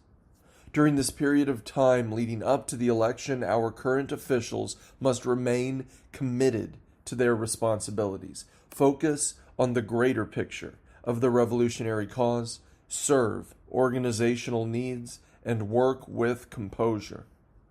To do a good job in party building, we must not let up work in promoting intellectual and cultural progress for a moment. In communities, in particular in rural areas, there are still widespread feudal views and detrimental customs. Everyone should be on the lookout for the occasional emergence of feudal superstitions or disputes over mountains, forests, seas, and tidal flats. If we don't resolve these issues properly, they will disrupt social peace and unity, as well as intellectual and cultural progress. Meanwhile, we should appreciate the glorious revolutionary traditions of the people living in old revolutionary base areas and recognize their deep attachments to the party, many contributions, and few demands. I believe that these are our prefecture's most precious spiritual treasures and strengths. We should, on the one hand, look to root out feudal views and detrimental customs, and on the other hand, promote healthy tendencies and improve party conduct. We should strive to create a clean social atmosphere through carrying on the glorious traditions of the people in old revolutionary base areas and continuing the campaign of learning from Li Feng and improving work conducts. The economy is the base and the center. Stable economic development is the foundation of stability of society, popular sentiments, and politics, and we must focus on the core task of economic development. We must hold a dialectical view toward economic development in Ningda and stay true to our policy of long-term, sustainable, stable, and coordinated development.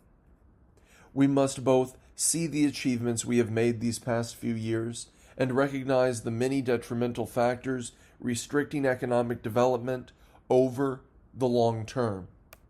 Facing the actual situation in Ningda, we must throw out all unrealistic fantasies and stick to the guiding principles of methods that suit the location, categorized guidance, acting within our means, sparing no effort, and focusing on the benefits, while solidly moving forward with our work. Leading officials at all levels must never forget. Try to hurry, and you accomplish nothing. Footnote 4. Source of English translation, Confucius, Book 13, in the Analects of Confucius.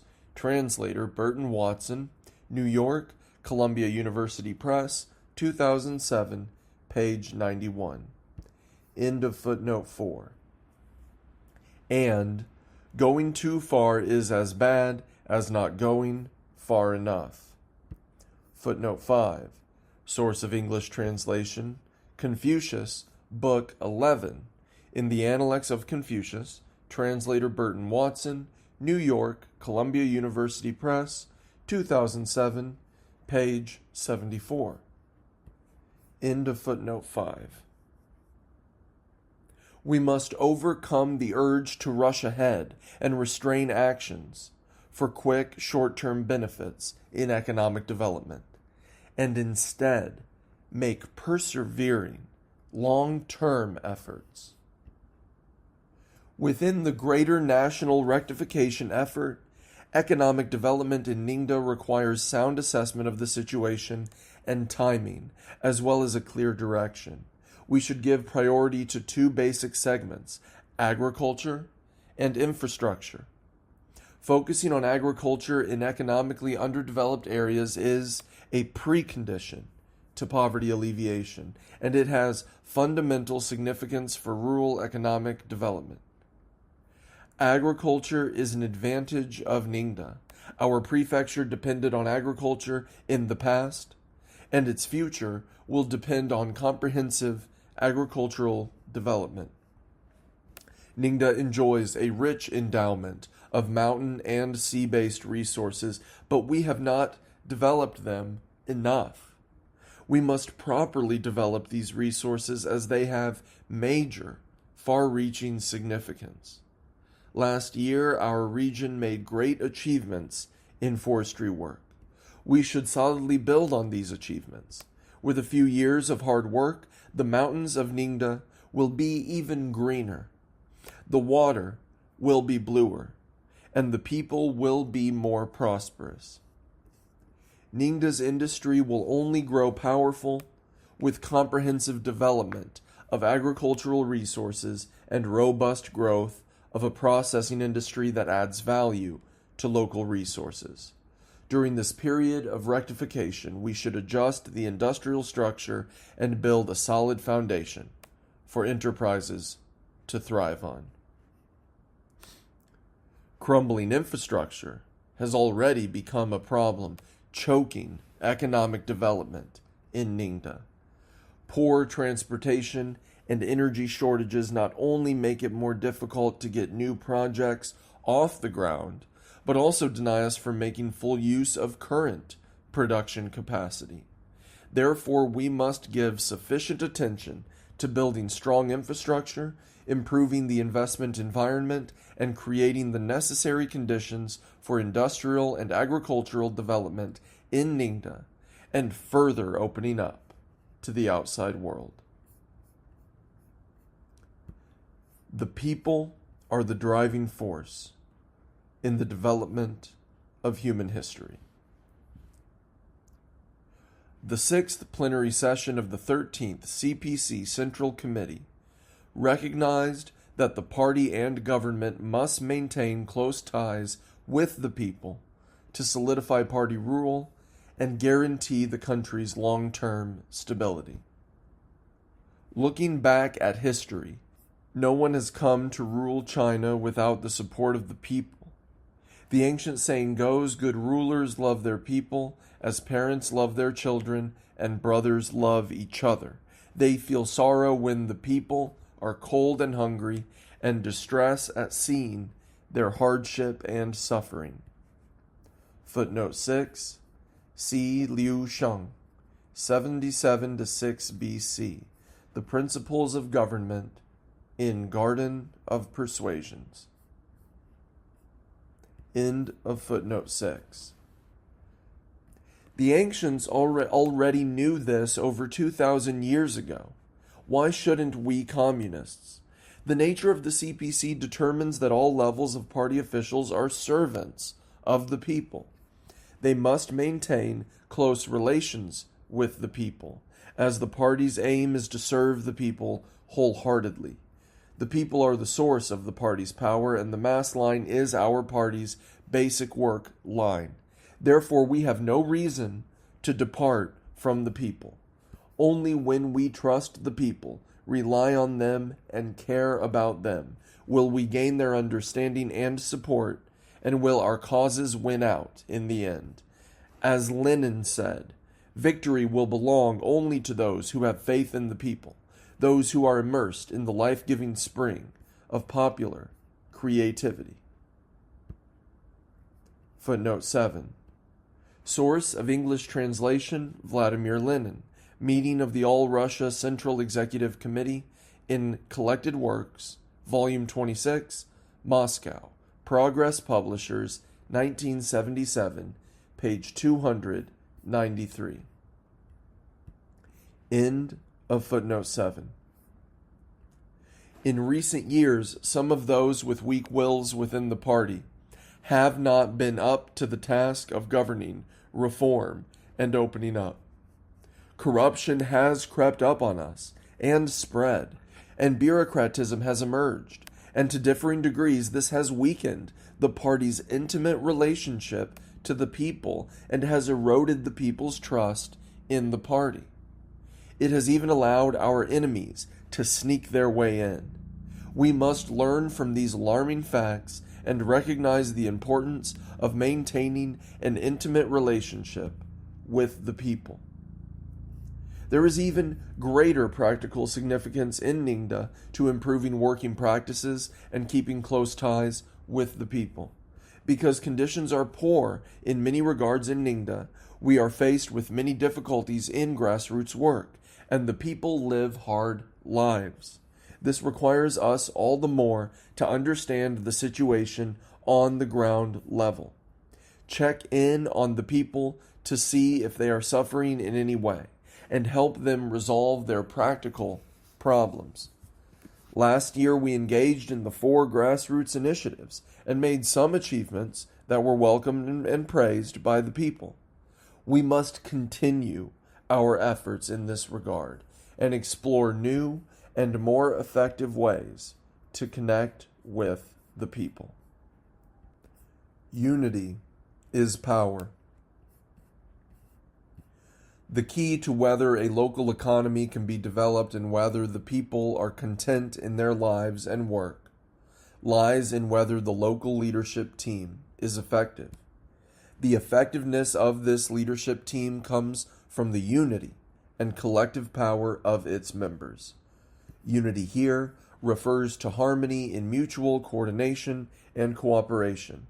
Such leadership teamwork can be compared to that in a ballgame. The organic cooperation is most important. The individual skills are secondary. If we overinflate the importance of individual skill without looking at overall cooperation and coordination, this will often lead to poor overall performance and impact the entire team's competitive power. How do we resolve differences between team members? Conflicts, differences, all kinds of erroneous thinking can only be overcome through criticism and self-criticism. When team members have different views or opinions, they must have an open mind, treat each other with frankness and modesty, and try to put themselves in each other's shoes. Internally, a leadership team must recognize that unity is strengthened through criticism, and superficial unity at the expense of principles must be opposed so as to make the team more powerful. Having spent nearly 2 years in Ningda, I feel the prefectural party committee leaders are united, and the work of an environment is harmonious and cooperative. I hope that all levels of prefectural and county leadership teams will remain united as one, drum up enthusiasm, and boldly venture forth. We should step up our theoretical studies. As J.V. Stalin pointed out, practice gropes in the dark if its path is not illuminated by revolutionary theory. Footnote 8. Source of English translation, Joseph Stalin, The Foundation of Leninism. In J.V. Stalin Works, Volume 6, Moscow, Foreign Languages Publishing House, 1953, page 92. End of footnote 8. Our great cause at the moment is to revitalize Ningda, and we cannot for a moment forego theoretical guidance. We are all leaders, and our work requires broad knowledge ranging across the fields of politics, economics, and society. So we must acquire a high level of theoretical knowledge. Our colleagues working in local jurisdictions will be better able to lead if they organically integrate theory with practice on a deep level. Our work keeps us busy, and we have very few chances to step away from our regular work to concentrate on study. Therefore, we should learn from Li Feng's renowned notion that finding time to study is like driving in a nail. Just as a nail forces its way into the wood We must squeeze in time to study, and every second counts. Footnote 9. Li Feng, 1940 to 1962, was a soldier of the People's Liberation Army and a role model. He served the people wholeheartedly, was ready to help others, and was dedicated to whatever work he was assigned. He died in an accident at his post. In 1963, Mao Zedong wrote, "Learn from Li Feng," starting a national campaign that encouraged people to emulate his selfless deeds. He is commemorated on March 5th. End of footnote 9. We should also learn from the ancient wisdom that studying is done while on three things: on horseback, on the pillow, and on the toilet. Studying must be done seriously, reasonably, and earnestly. As Confucius said, "When you know, to know you know. When you don't know, to know you don't know. That's what knowing is." Footnote 10. See the Analects of Confucius, Lun Yu. Source of English translation: Confucius, Book 2, in the Analects of Confucius. Translator Burton Watson, New York, Columbia University Press, 2007, page 22. End of footnote 10. We must learn from books and practice with an open mind. With lots of work to do and precious little time to study, we must focus on studying things that are important.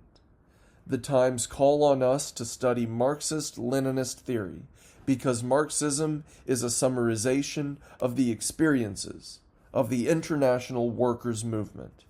It is a theory formed through revolutionary practice, serves revolutionary practice, and a tool used to observe all phenomena and handle all problems, in particular in the social arena. Communist Party members and leading officials who do not make an effort to study Marxist theory and methods and fail to guide their thoughts and actions with Marxism will not be able to persistently take the proletariat stand or strengthen their recognition of proletarian thinking. Therefore, we must study the classics of Marxism-Leninism again and again and gain new insights from deep reflection on them. Now we must especially focus on Marxist philosophy because this is a scientific worldview and methodology. As Chen Yun said, "Learn philosophy well. It will serve you your entire life." Footnote 11. A native of Qingpu, now part of Shanghai, Jiangsu Province, Chen Yun, 1905 to 1995, was a proletarian revolutionary, statesman, and Marxist. He was one of the architects who laid the foundation for socialist economic development in China, and was a proven leader of the party and the state. He was an important member of the party's first generation of collective leadership, with Mao Zedong at the core, and the party's second generation of collective leadership, with Deng Xiaoping at the core. End of footnote 11. Learning philosophy and scientific methods of analyzing and resolving problems can keep us headed in the right direction during the complex, intricate practice of revolution and development. We must also learn economics, history, literature, and law, among other disciplines, to meet the multifaceted, multi-level needs of leadership work. People often say that the barracks are made of iron, while soldiers move through them like a river. It is completely normal for a person's work to change, but our causes will never stop and will always be advancing forward, step by step. I firmly believe that under the guidance of the party's basic line and current leadership of the provincial party committee and government, the new leaders of the prefectural party committee will be able to unite the people of the entire region, make continued efforts, and advance all work in Ningda more quickly with better results. This brings a story to mind. As Rabindranath Tagore, a famous poet from India, was about to return home from visiting China, a friend asked him, "What have you lost from coming to China?" He replied, "Nothing except a portion of my heart." Footnote 12. Caesar Kumar Das, The Controversial Guest, Tagore's 1924 Visit to China, in Across the Himalayan Gap, An Indian Quest for Understanding China. Editor, Tong Chung, New Delhi, Guion Publishing House, 1998, page 329. End of footnote 12.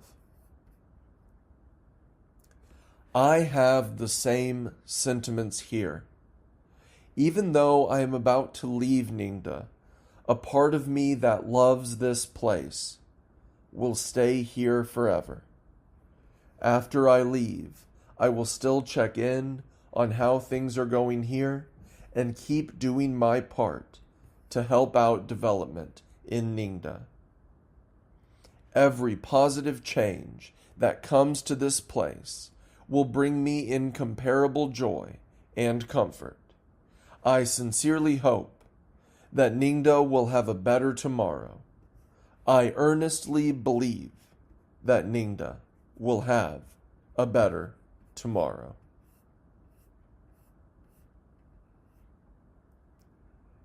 Afterword by Xi Jinping. Title footnote. The text was taken from the afterword of the Chinese edition. End of title footnote. I worked very hard on my post during the 2 years in Ningda Prefecture, along with the people and party members there. I always felt a sense of unease. Poverty alleviation is an immense undertaking that requires the efforts of several generations. I was unable to do much in the short time I was there.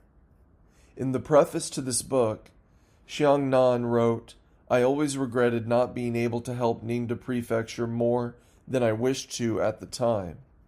These are humble words from the Venerable Party Secretary. I did not fulfill my aspirations for reform and opening up in Ningda. The feeling that I still owe a debt to that region tugs at my heart. It is difficult to forget.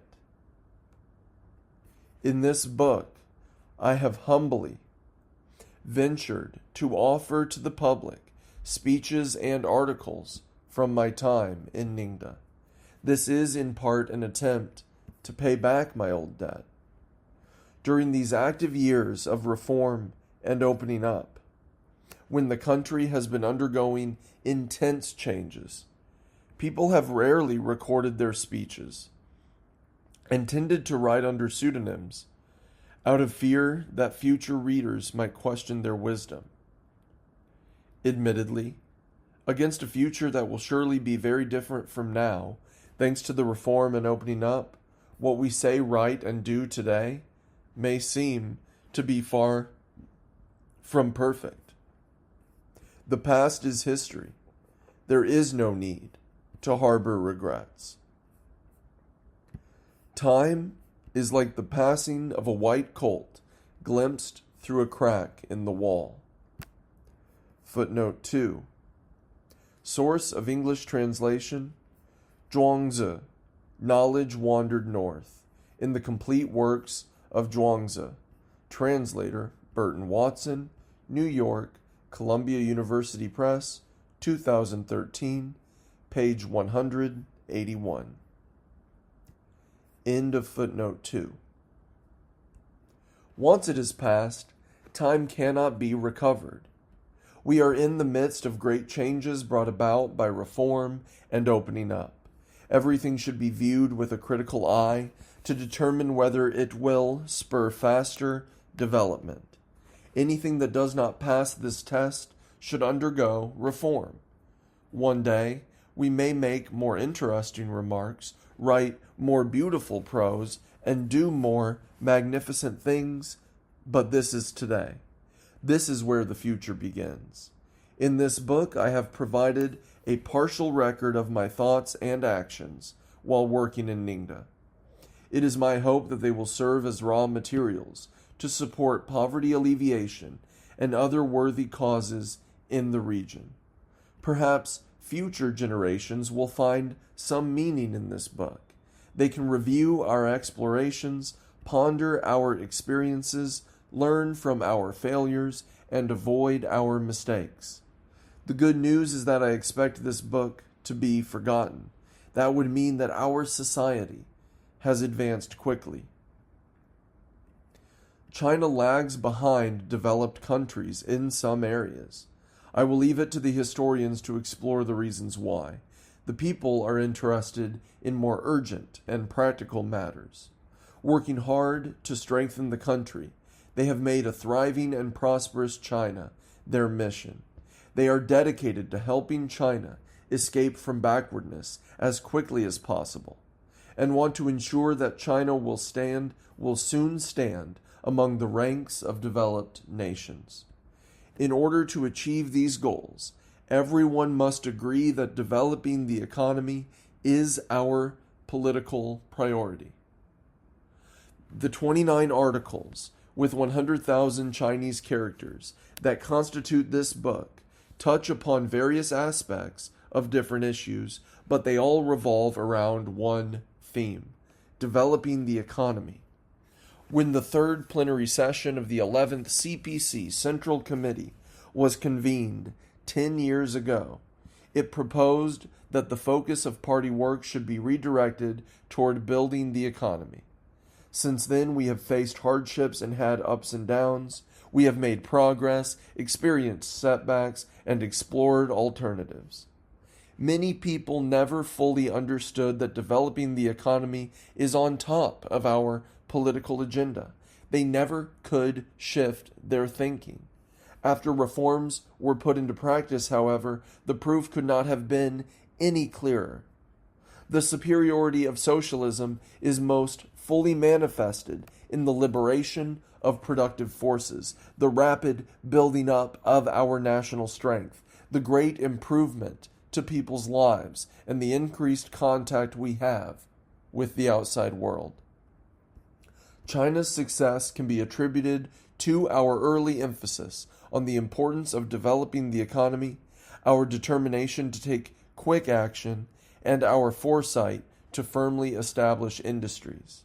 China has become an influential country with a firm stance and a resounding voice on the world stage. Our dedication to reform and opening up has led to economic development that is the envy of the world. Socialism is an unprecedented undertaking. Generation after generation have attempted to explore socialism with varying degrees of success. There have been mistakes and even failures. Yet, people try and try again until they succeed. This infinite cycle is the only correct way to achieving socialism. During his tour of southern China this year, Deng Xiaoping said, "Practice is the sole criterion for testing truth. There is one thing I believe in, Chairman Mao's principle of seeking truth from facts. That is the principle we relied on when we were fighting wars, and we continue to rely on it in construction and reform. We have advocated Marxism all our lives. Actually, Marxism is not abstruse. It is a plain thing, a very plain truth. Footnote 3. Source of English translation, Deng Xiaoping, talks in Wuchang, Shenzhen, Zhuhai, and Shanghai. In Selected Works of Deng Xiaoping, Volume 3, Translator, the Bureau for the Compilation and Translation of Works of Marx, Engels, Lenin, and Stalin under the Central Committee of the Communist Party of China, Beijing, Foreign Languages Press, 1994, page 370. End of footnote 3. Deng Xiaoping also pointed out, we should be bolder than before in conducting reform and opening to the outside, and have the courage to experiment. We must not act like women with bound feet. Once we are sure that something should be done, we should dare to experiment and break a new path. That is the important lesson to be learned from Shenzhen. Footnote 4. Ibid, page 360. End of footnote 4. If we don't have the pioneering spirit, if we're afraid to take risks, if we have no energy and drive, we cannot break a new path, a good path, or accomplish anything new. Footnote 5. Ibid. End of footnote 5. I am advocating action. Practice trumps knowledge, because practice is based on action. Instead of fearing we will say the wrong thing, we should worry about suffering from a poverty mentality that prevents us from envisioning bolder ways to implement reform and opening up. Instead of fearing we will do the wrong thing, we should worry about experiencing poverty thinking that blocks us from taking stronger action to conduct reform and opening up. When I was leaving Ningde for my new post in Fuzhou 2 years ago, the People's Daily happened to publish a report that Ningde had been lifted above the poverty line. Friends happily called to share the news, but I did not feel any sense of relief. Compared with our ideals, our goals, and the true meaning of free from poverty, I knew that helping lift people above the poverty line was only a start. Yet I am convinced that 100, 1,000, and even 1 million all start out as one. If we continue to steel ourselves against hardship, remain dedicated to the cause, make persistent efforts, and refuse to yield in our struggle, we can cast off the yoke of poverty permanently. The title of this book is Up and Out of Poverty. Its significance lies first and foremost in uprooting our poverty mentality and poverty thinking. We must eradicate the poverty that exists in our minds before we can eradicate it in the regions we govern, before we can help the people and the nation out of poverty and embark on the road to prosperity. End of Up and Out of Poverty by Xi Jinping.